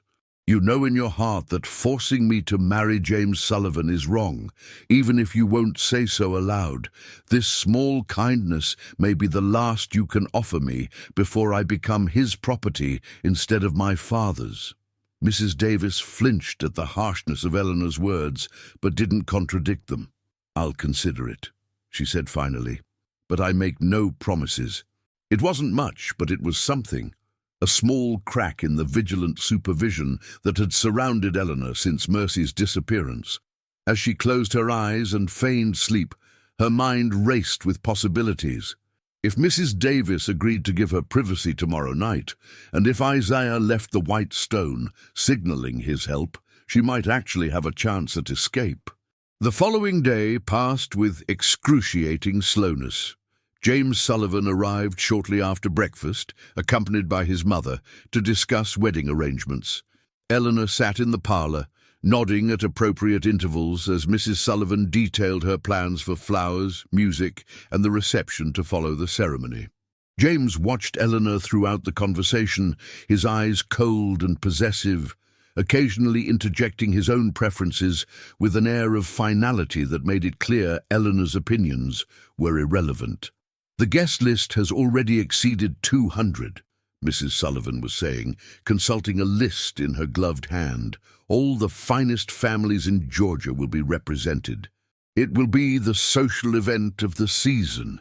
"How lovely," Eleanor responded automatically, her gaze drifting toward the window and the garden beyond, wondering if Isaiah had already placed the White Stone on the wall, hidden by daylight and distance from her current position. "Eleanor," James's sharp voice cut through her thoughts, "my mother asked you a question about the music. Do pay attention." "Forgive me," Eleanor said, forcing herself to focus on the conversation. "What was the question, Mrs. Sullivan?" The older woman smiled thinly. "I was asking if you had a preference for the first dance. James is partial to the Viennese waltz." "The waltz would be fine," Eleanor agreed, not caring in the slightest about a dance she hoped never to perform. "Excellent," Mrs. Sullivan made a note on her list. "Now, about your trousseau. I've taken the liberty of arranging appointments with the finest seamstresses in Savannah. James wants you properly outfitted for your new position as mistress of Sullivan Manor." Eleanor's stomach churned at the thought. "That's very generous, but I believe my current wardrobe will suffice for the time being." James laughed, the sound devoid of genuine humor. "Nonsense! A Sullivan wife must dress the part. I won't have you appearing in public in those simple frocks you favor. My wife will reflect my status in the community." "As you wish," Eleanor conceded, knowing that argument would only arouse suspicion about her plans.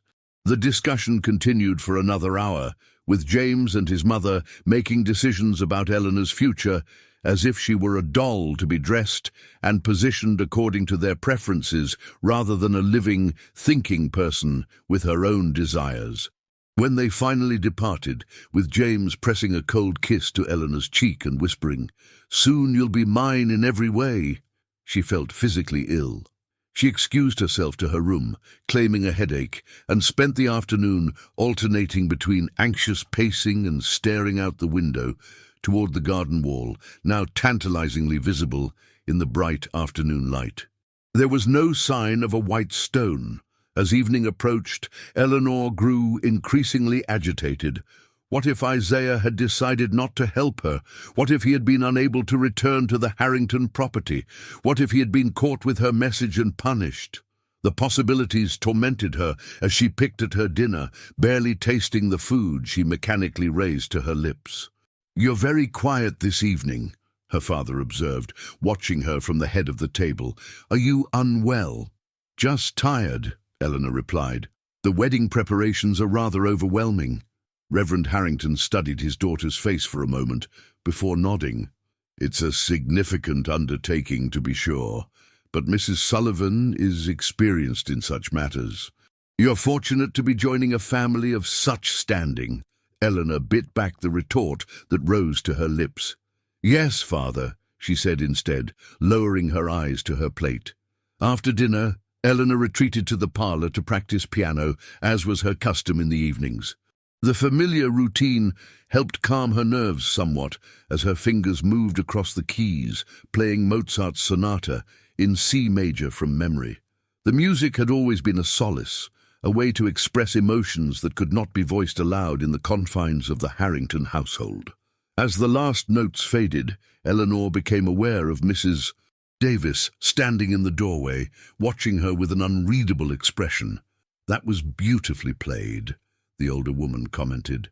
"Your mother would have been proud of how you've mastered the instrument she loved."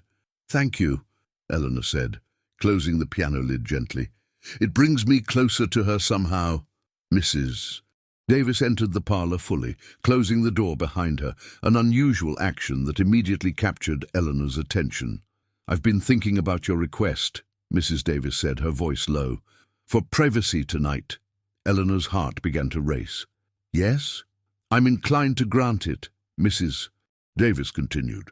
"Not because I believe your reasons, but because I think one night of solitary reflection might help you accept your circumstances with more grace than you've shown thus far."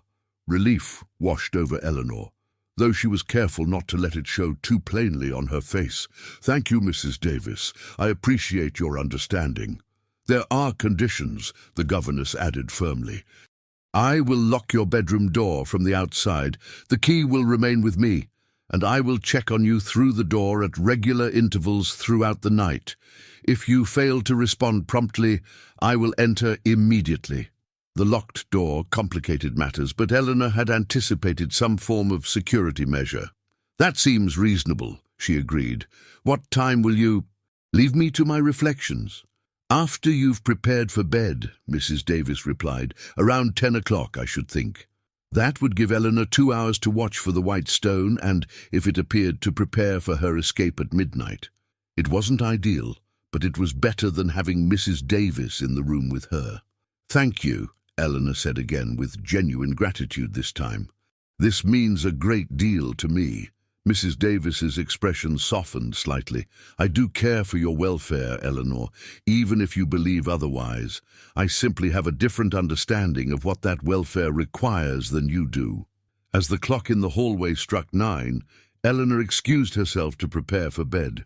In her room, she moved through her evening routine mechanically, washing her face, brushing her hair, and changing into her nightgown, while her mind remained fixed on the garden wall and the hope of a white stone.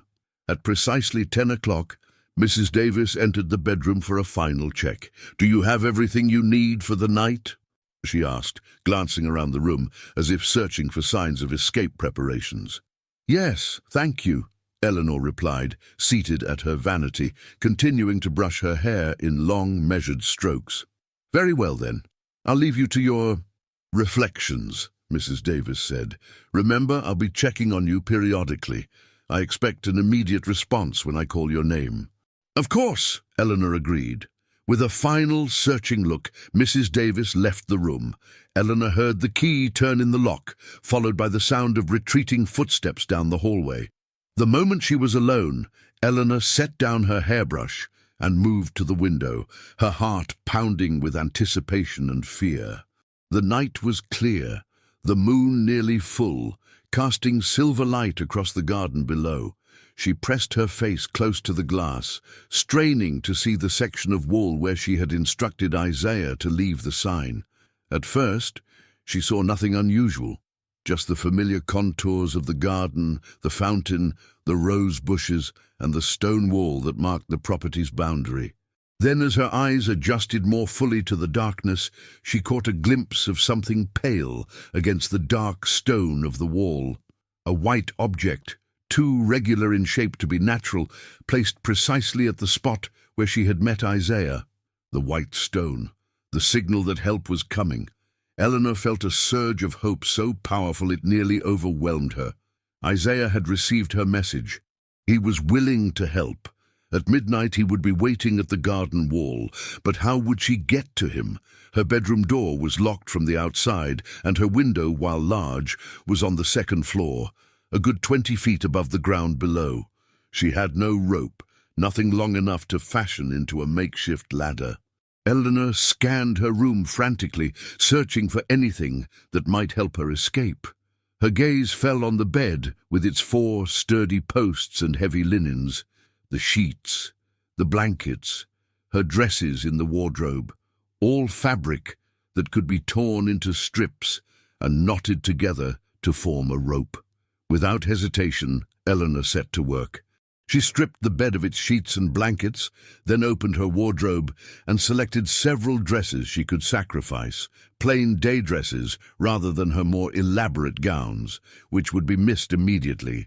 Using a pair of small sewing scissors from her needlework basket, she began cutting the fabric into long strips, working as quietly as possible to avoid attracting attention from the hallway. Each strip was approximately 4 inches wide, narrow enough to be easily knotted but wide enough to bear her weight. As she worked, she listened intently for any sound from the hallway, ready to hide her activities at the first sign of Mrs. Davis returning to check on her. The first check came at 10:30. Eleanor quickly shoved the fabric strips under her bed and grabbed a Bible from her nightstand, perching on the edge of the bed as if in deep contemplation. "Eleanor," Mrs. Davis's voice came through the door. "Are you all right?" "Yes, Mrs. Davis," Eleanor called back. "I'm reading scripture and reflecting as I said I would." "Very good," the governess replied. "I'll check again in an hour." As soon as Mrs. Davis's footsteps faded, Eleanor returned to her task with renewed urgency. She had less than an hour before the next check, and she needed to complete her escape rope and be out the window before midnight if she was to meet Isaiah at the garden wall. By 11:20, Eleanor had fashioned a rope approximately 25 feet long from the knotted fabric strips. She tested each knot carefully, tugging with all her strength to ensure they would hold her weight.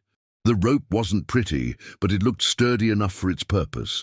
Now came the most critical phase of her plan. She needed to secure one end of the makeshift rope to something solid in her room, something that wouldn't give way when she suspended her full weight from the window.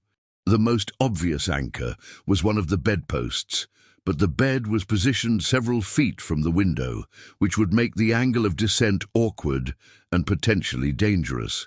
Instead, Eleanor decided to use the heavy oak wardrobe that stood beside the window. She tied one end of the rope around the wardrobe's base, knotting it securely multiple times before testing it with sharp tugs. When she was satisfied with the anchor, Eleanor gathered a few essential items into a small drawstring bag.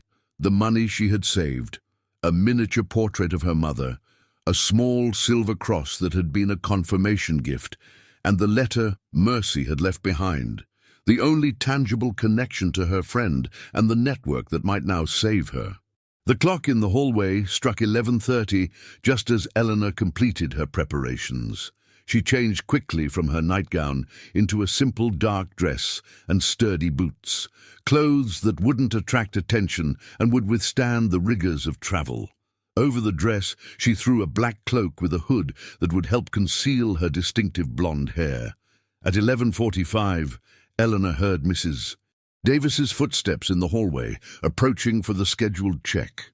Hastily, she shoved the rope beneath the bed and lay down atop the stripped mattress, pulling her cloak around her as if it were a blanket and closing her eyes to feign sleep. "Eleanor," Mrs. Davis called through the door, "are you awake?" Eleanor waited a moment, then responded with a deliberately groggy voice. "Yes, "I must have dozed off while praying. It's nearly midnight," Mrs. Davis informed her. "I'm going to retire now, but I'll check on you once more before dawn. Sleep well."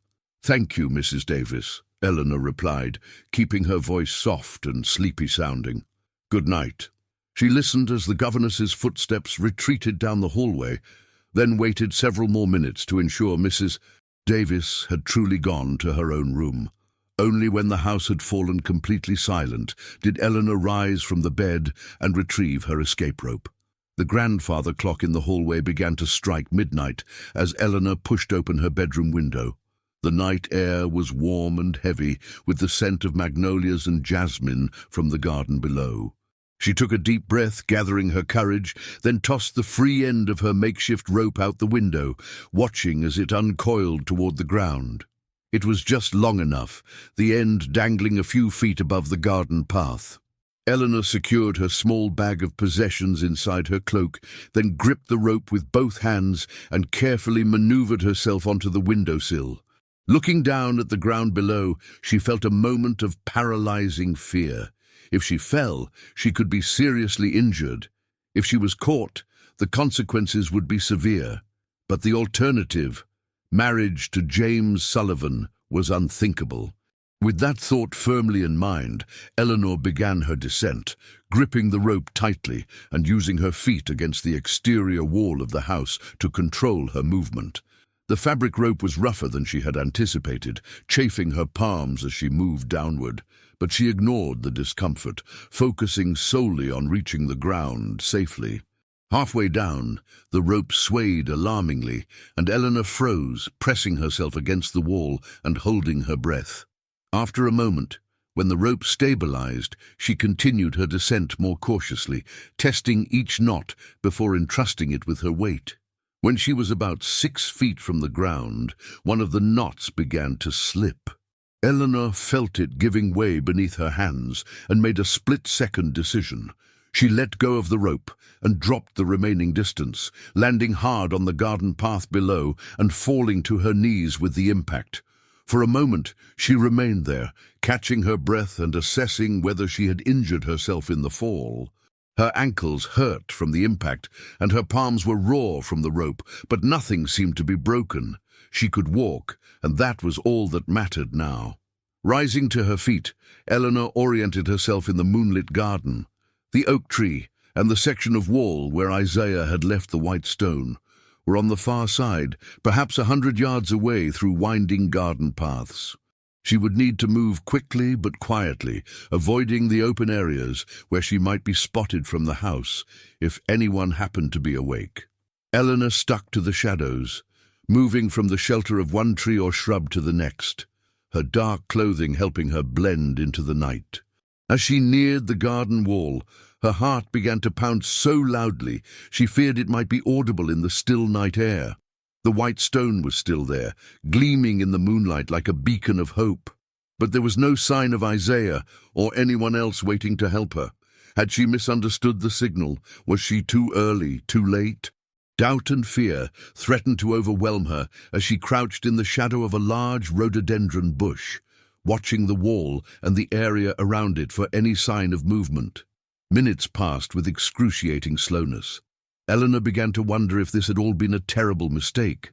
Perhaps the white stone had been placed there days ago, meant to signal Sarah's recovery before the woman succumbed to her illness. Perhaps Isaiah had never received her message at all, and the stone was nothing more than a cruel coincidence. Just as despair began to settle over her, Eleanor caught a flicker of movement beyond the wall. A dark shape rose briefly above the stonework, then disappeared again. Someone was out there, being careful not to be seen from the house. Eleanor hesitated, torn between hope that it was Isaiah and fear that it might be someone else, a slave catcher perhaps, or one of her father's men patrolling the property, but she had come too far to turn back now. Taking a deep breath, she emerged from her hiding place and approached the wall cautiously. "Isaiah," she whispered when she was close enough to be heard by someone on the other side. For a long moment there was no response. Then a low voice came from just beyond the wall. "Miss Harrington!" Relief flooded through Eleanor. "Yes, it's me. Are you alone?" Isaiah asked, still keeping his voice low. Yes, Eleanor confirmed. No one saw me leave the house. There's a loose stone in the wall about 3 feet to your right, Isaiah instructed. Push it out from your side. Eleanor moved along the wall, feeling the stones until she found one that shifted slightly under her touch. She pushed against it and it slid outward, creating an opening just large enough for her to squeeze through if she removed her cloak. "Hurry!" Isaiah urged from the other side. "We don't have much time."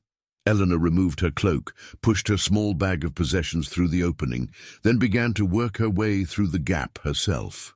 The rough stone scraped against her arms and tore at her dress, but she barely noticed the discomfort in her desperation to reach the other side. When she finally emerged from the wall, Isaiah was waiting, along with another man Eleanor didn't recognize.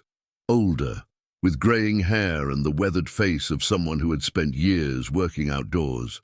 "This is Moses," Isaiah explained briefly. "He knows the way north better than anyone. He'll guide us to the first safe house." Eleanor nodded in greeting to the older man, who studied her with a mixture of wariness and respect. "You the preacher's daughter who's been helping our people?" Moses asked, his voice a low rumble. "Yes," Eleanor confirmed, reclaiming her cloak and bag from the ground. Moses nodded slowly. "Mercy spoke highly of you, said you had more courage than most white folks she'd known." "Mercy is safe?" Eleanor asked eagerly. "She made it north?"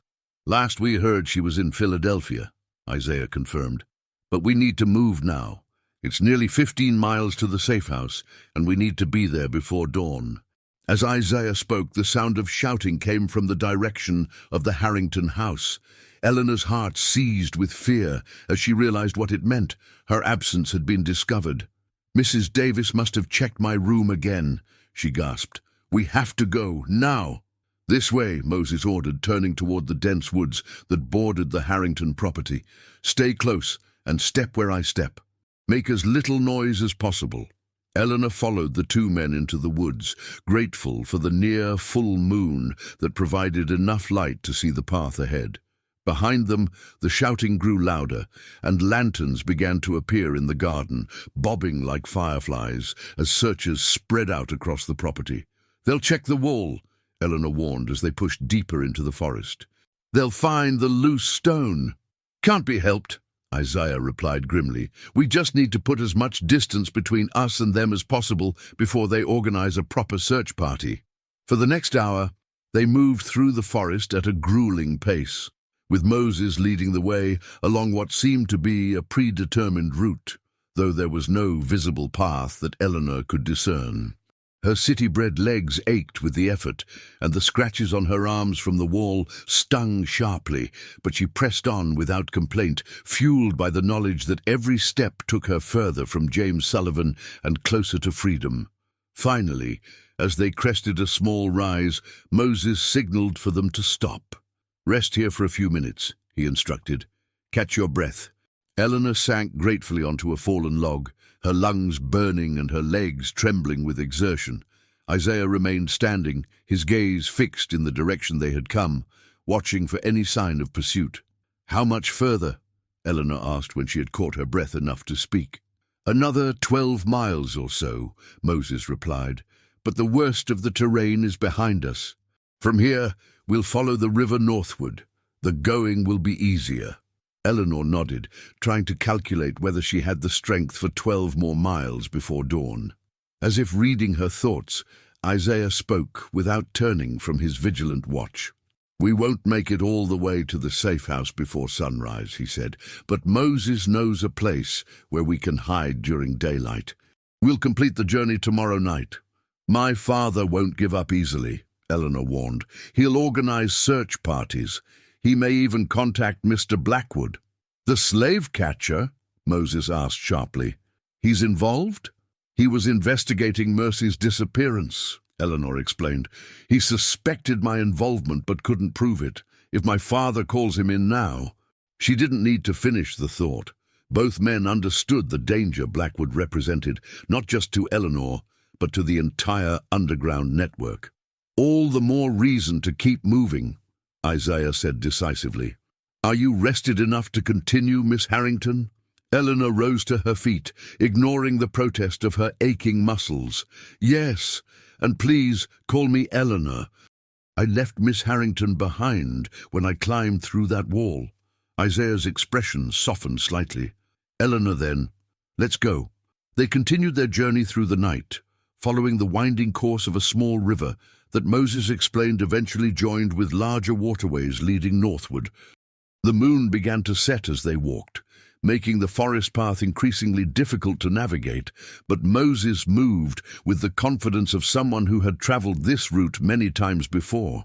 As the first hints of dawn lightened the eastern sky, they reached a small clearing where the remains of what had once been a cabin stood partially hidden among overgrown vegetation. Only 3 walls remained intact, with the roof long since collapsed and the 4th wall reduced to a pile of rotting logs. "We'll rest here today," Moses announced, leading them toward the ruins. "Here?" Eleanor questioned, eyeing the dilapidated structure with concern. "Not in the cabin," Moses explained, moving to what appeared to be a random spot near one of the remaining walls. He knelt down and began clearing away fallen leaves and debris, revealing a wooden trapdoor hidden beneath the forest floor. "Underground?" Eleanor asked, a note of apprehension in her voice. "A root cellar from when this was a working farm," Isaiah explained. "The house burned down years ago, but the cellar remained intact. The Underground Railroad has been using it as a hiding place ever since." Moses pulled open the trapdoor, revealing a set of crude steps descending into darkness. "It's not comfortable," he warned, "but it's safe. No one knows about this place except those in the network." Eleanor hesitated only briefly before nodding her acceptance. After what she had already endured, the climb down from her bedroom window, the squeeze through the garden wall, the miles of walking through dense forest, a day spent in an underground cellar seemed a small price to pay for her freedom. Isaiah lit a small lantern he had carried in his pack, illuminating the space below. The cellar was larger than Eleanor had expected, with rough wooden walls and a packed dirt floor. A few crates and barrels were stacked against one wall, and what appeared to be bedrolls or blankets were piled in one corner. "Ladies first," Moses said with a gesture toward the steps. Eleanor descended carefully, the earthen smell of the underground space filling her nostrils as she reached the bottom. Isaiah followed, holding the lantern high to provide light, and Moses came last, pulling the trapdoor closed behind them and securing it with a wooden bar. In the lantern light, Eleanor could now see that the cellar was better equipped than she had first thought. The bedrolls were clean, if worn, and the crates contained supplies, dried food, water in earthenware jugs, even a few books and pamphlets. "People have lived down here?" she asked, taking in the makeshift living space. "For days at a time sometimes," Moses confirmed. "When the pursuit is particularly intense, most pass through in a night like we will. But it's prepared for longer stays if necessary." Isaiah placed the lantern on a small table made from a crate. "You should rest," he told Eleanor. "We have another long night of walking ahead." Eleanor nodded, suddenly aware of the bone-deep exhaustion that had settled over her. She moved to one of the bedrolls and sat down, wincing as her muscles protested even this simple movement. "I never thanked you," she said, looking up at Isaiah and Moses. "For risking yourselves to help me. You didn't have to do that." Moses settled himself on another bedroll before responding. "Mercy told us what you've done for our people. The medicine, the information, the hope you've given. Helping you is repaying a debt." "There's no debt," Eleanor insisted. "What I did was simple human decency.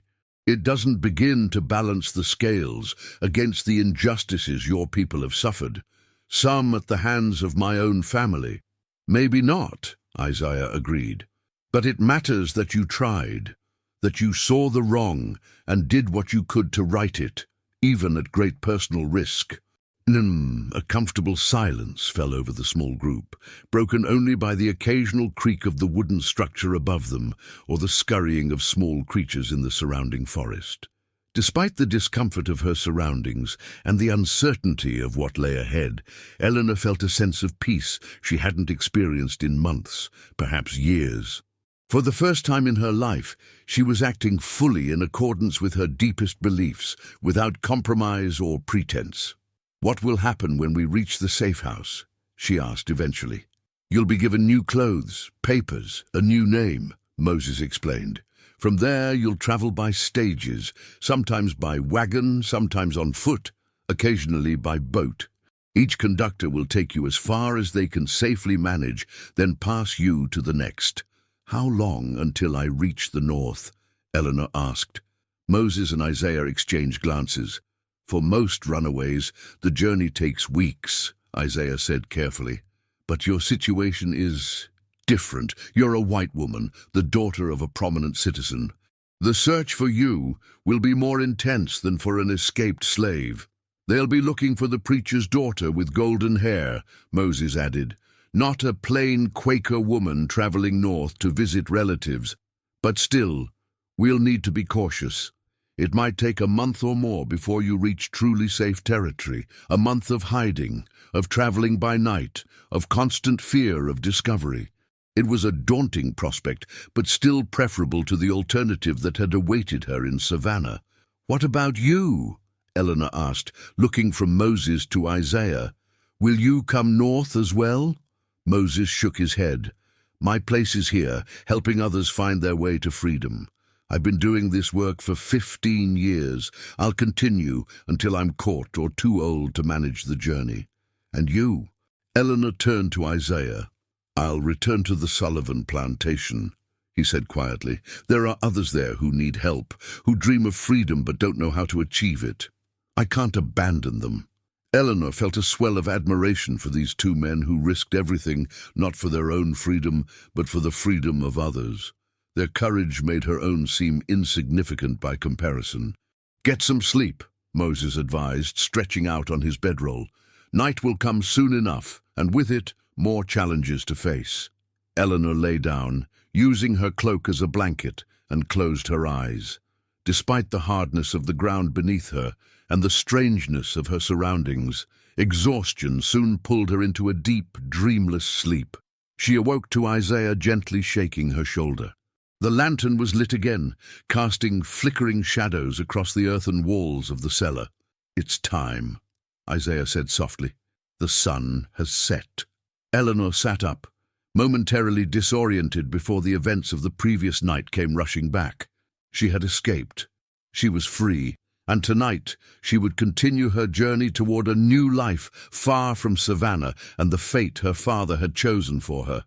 Moses was already up, organizing supplies into 3 small packs.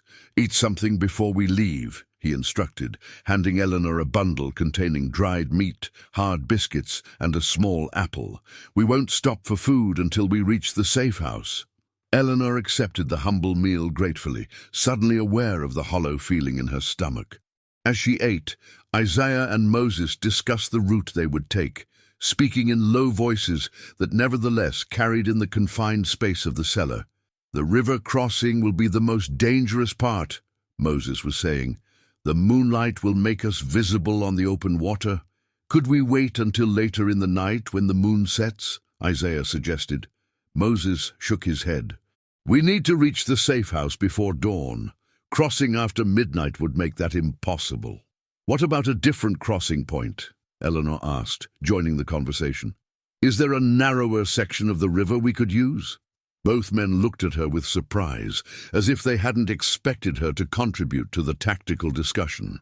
"The narrower crossings are more likely to be watched," Moses explained after a moment. "The regular crossing point is wider, but less frequently patrolled." "What if we created a distraction?" Eleanor suggested.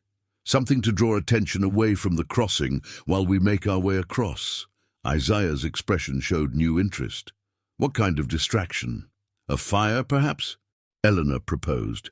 "Not a large one, just enough smoke to attract attention downstream while we cross upstream." Moses considered this for a moment, then nodded slowly. "It could work. There's an abandoned fishing shack about a quarter-mile downstream from our crossing point. If it were to catch fire, it would draw any patrols in that direction, Isaiah finished, giving us time to cross undetected. I can set the fire, Moses decided, then circle back to meet you at the crossing point. It will delay us somewhat, but the added safety is worth it. With the plan agreed upon, they finished their preparations and made ready to leave their underground shelter. Moses went first, cautiously pushing open the trapdoor and scanning the area before signaling that it was safe to emerge. The night was cooler than the previous one, with clouds obscuring much of the moonlight. Eleanor shivered slightly as she pulled her cloak tighter around her shoulders, but she welcomed the additional cover of darkness the clouds provided. "This way," Moses whispered, leading them away from the ruined cabin and back toward the river they had been following the night before. "Stay low and quiet." They moved through the forest with greater caution than before, Moses frequently stopping to listen for any sound that might indicate pursuit. Eleanor followed his example, straining her ears for unnatural noises among the usual forest sounds, but heard nothing beyond the rustle of leaves, the occasional hoot of an owl, and the growing murmur of the river as they drew closer to it. When they reached the riverbank, Moses pointed downstream. "The crossing is about a mile that way. I'll go ahead to the fishing shack, set the fire, then meet you at the crossing point. Wait for my signal before attempting to cross." Isaiah nodded his understanding. "We'll be careful." With a final glance at Eleanor, Moses melted into the darkness, moving silently along the riverbank until he was lost from view. Isaiah gestured for Eleanor to follow him in the opposite direction, keeping close to the tree line for cover. They walked in silence for several minutes, the only sound their cautious footsteps on the forest floor. Eleanor's thoughts turned to the life she had left behind. Her father, who would be frantically searching for her by now, Mrs.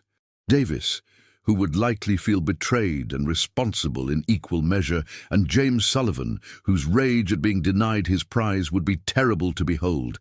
Had she done the right thing in fleeing? The question nagged at her despite her certainty that marriage to James would have been unbearable. By escaping, she had ensured her own freedom, but at what cost to others? Would her father's reputation survive the scandal?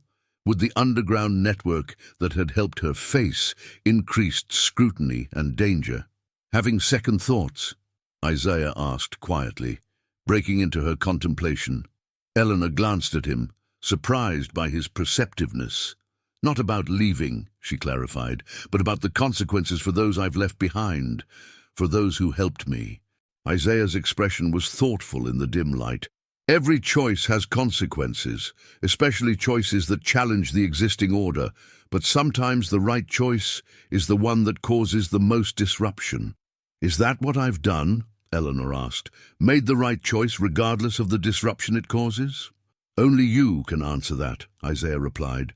"But I believe that choices made in service of freedom and dignity are rarely wrong, even when they come at great personal cost." They had reached what appeared to be the river crossing, a section where the water ran relatively shallow and the opposite bank was accessible via a series of partially submerged stones that created a natural ford. Isaiah guided Eleanor into the shadow of a large tree to wait for Moses' signal. "What will you do when you reach the north?" Isaiah asked after a moment of silence. Eleanor had asked herself the same question repeatedly since deciding to flee. "I'm not entirely sure," she admitted. "I have some education. I can read, write, play piano. Perhaps I could teach. Or work with the abolitionist movement to help others escape as I have." "It won't be easy," Isaiah warned. "Even in the north, a woman alone faces many challenges, and if your father pursues you across state lines—" "He might," Eleanor acknowledged. "At first, but eventually he'll have to accept that I've made my choice. He's a proud man. Once the initial shock passes, he may prefer to disown me quietly rather than continue a public search that only draws attention to the scandal." Before Isaiah could respond, a flickering light appeared downstream. The fishing shack Moses had mentioned, now engulfed in flames that cast an orange glow against the night sky. The distraction, Isaiah murmured. We should wait for Moses' signal before crossing. They watched as the fire grew brighter, the dry wood of the abandoned structure catching quickly. In the distance, voices could be heard, shouts of alarm as whoever was patrolling the river noticed the blaze and moved to investigate. Several tense minutes passed before a low whistle sounded from across the river, 3 short notes followed by one long. Moses' signal. That's our cue, Isaiah said, rising from his crouched position. Follow me closely, step where I step. The current isn't strong, but the rocks can be slippery. He led the way to the edge of the water, then began carefully picking his path across the submerged stepping stones. Eleanor followed, gathering her skirts to keep them from dragging in the water and concentrating intently on placing her feet exactly where Isaiah had placed his. The crossing was nerve-wracking. The stones were indeed slippery with river moss, and the water, though not deep, was cold and swift around her ankles. Twice Eleanor nearly lost her balance, saved only by Isaiah's quick hand steadying her at the critical moment. When they reached the opposite bank, Moses was waiting, his expression tense. We need to move quickly, he said without preamble. The fire drew the patrol as intended, but they may have sent riders to check other crossing points as well. Without waiting for a response, he set off into the woods on the far side of the river, moving at a brisk pace that Eleanor struggled to match after 2 nights of little sleep and hard travel. Isaiah stayed close beside her, occasionally offering a supporting hand when the terrain grew particularly difficult. They traveled for what seemed like hours, moving steadily northward through increasingly unfamiliar territory. The forest gave way to farmland in some areas, forcing them to skirt the edges of fields and keep to the shadows to avoid being seen from the scattered farmhouses that dotted the landscape. Just when Eleanor thought she could not take another step, Moses stopped at the edge of a small clearing. In the center stood a modest farmhouse, its windows dark except for a single candle burning in a downstairs window. The safe house, Moses announced quietly. The candle in the window is the signal that it's safe to approach. Relief washed over Eleanor, so profound that her knees nearly buckled beneath her. They had made it, the first major milestone in her journey to freedom. How will they know we're coming? She asked, eyeing the silent farmhouse. They're expecting fugitives this week, Isaiah explained. Though not specifically you, Moses sent word through the network before we left. Moses pointed to a small outbuilding some distance from the main house. We'll approach from the back. The woman who runs this station, Mother Bethel we call her, keeps a room prepared in the summer kitchen for travelers on the Underground Railroad. They crossed the clearing cautiously, keeping to the shadows as much as possible.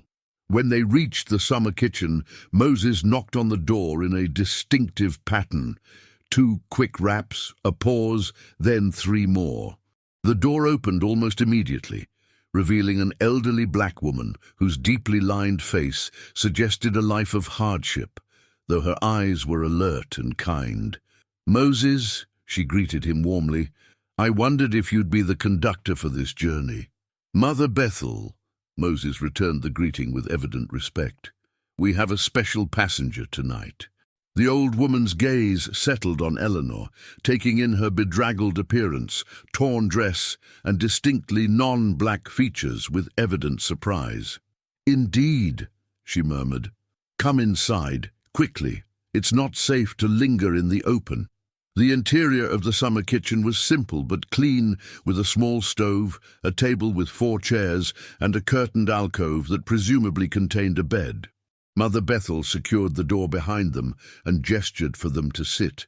You must be exhausted, child, she said to Eleanor, and hungry too, I expect. Before Eleanor could respond, Mother Bethel was bustling about the small space, stoking the fire in the stove and setting a kettle to boil. She produced bread, cheese, and dried fruit from a cupboard and placed them on the table. Eat, she encouraged. Then you can tell me how a white woman came to be traveling the Underground Railroad with Moses and Isaiah. As they ate, Moses explained Eleanor's situation in brief, matter-of-fact terms. Her opposition to slavery, her assistance to the network, the forced marriage she had fled, and her need to reach the north undetected. Mother Bethel listened without interruption, her expression thoughtful. When Moses finished, she turned to Eleanor directly. "You've chosen a difficult path, child," she said. "Running from slavery is dangerous enough for those with dark skin. For you, it means abandoning privilege, family, and everything familiar. Are you certain this is what you want?" "More certain than I've ever been of anything," Eleanor replied without hesitation. "I cannot live a life built on the suffering of others, no matter how comfortable that life might be." Mother Bethel studied her face for a long moment, then nodded, apparently satisfied with what she saw there. "Very well, you'll stay here for 2 days to rest. Then Jacob, my son, will take you to the next station in his wagon, hidden beneath sacks of grain he's delivering to a mill about 30 miles north." "And from there?" Eleanor asked. "One step at a time," Mother Bethel advised. "Each conductor knows only the previous and next stations. That way, if anyone is caught, they can't betray the entire route even under duress." It made sense, though the idea of placing her fate in the hands of strangers, one after another, in an unforeseeable chain, was somewhat daunting. But Eleanor had already trusted Moses and Isaiah with her life. She would have to extend that trust to others along the Underground Railroad if she hoped to reach safety. "What about Moses and Isaiah?" she asked, looking at the 2 men who had guided her this far. "Will they continue with me?" Moses shook his head. "Our job was to get you to the first safe house. We need to return south. There are others waiting for guidance to freedom." "You're going back?" Eleanor couldn't hide her dismay. "After all the risk you've taken getting me here?" "The work continues," Isaiah said simply. "As long as there are those in bondage who seek freedom, we must be ready to show them the way." Eleanor felt humbled by their courage and dedication. "When will you leave?" "Before dawn," Moses replied. "The journey back is just as dangerous as the journey here. We need the cover of darkness." Mother Bethel touched Eleanor's hand gently. "You should rest now. There's a bed behind that curtain. Tomorrow will be time enough for further plans." Exhaustion weighed heavily on Eleanor, making the simple bed behind the curtain seem as inviting as the finest feather mattress in her father's house.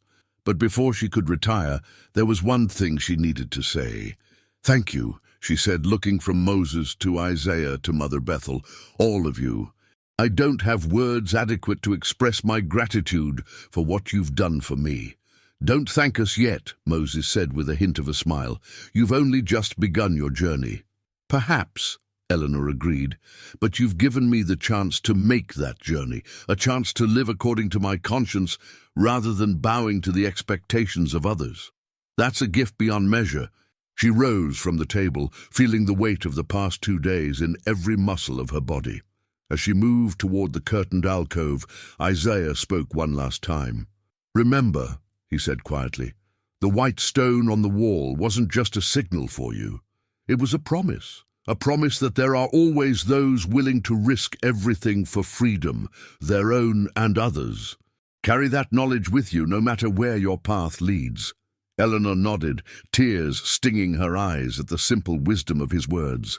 "I will," she promised. "Always." As she lay down on the narrow bed behind the curtain, Eleanor thought of all she had left behind, the comfortable life that had been her birthright, the father whose love had always been conditional on her obedience, the society that valued property over humanity. She had traded certainty for uncertainty, safety for danger, privilege for principle. But as sleep began to claim her, Eleanor realized that she had gained far more than she had lost. For the first time in her life, she was truly free, not just from the confines of her father's house or the prospect of marriage to James Sullivan, but from the moral compromises that had burdened her conscience for so long. Whatever challenges lay ahead on the Underground Railroad and beyond, Eleanor Harrington, no longer the preacher's daughter of Savannah, but simply a woman following her conscience, would face them without regret. The white stone on the wall had marked not just the beginning of her physical journey to freedom, but the continuation of a spiritual journey that had begun the first time she questioned the injustices around her. As she drifted into sleep, Eleanor's final thought was not of what she had escaped, but of what she might become. A woman defined not by her father's position or her husband's name, but by her own choices and convictions. A woman who, like Moses and Isaiah and Mother Bethel, might someday help others find their way to freedom. That thought, more than any other, brought her peace as she closed her eyes on the first night of her new life.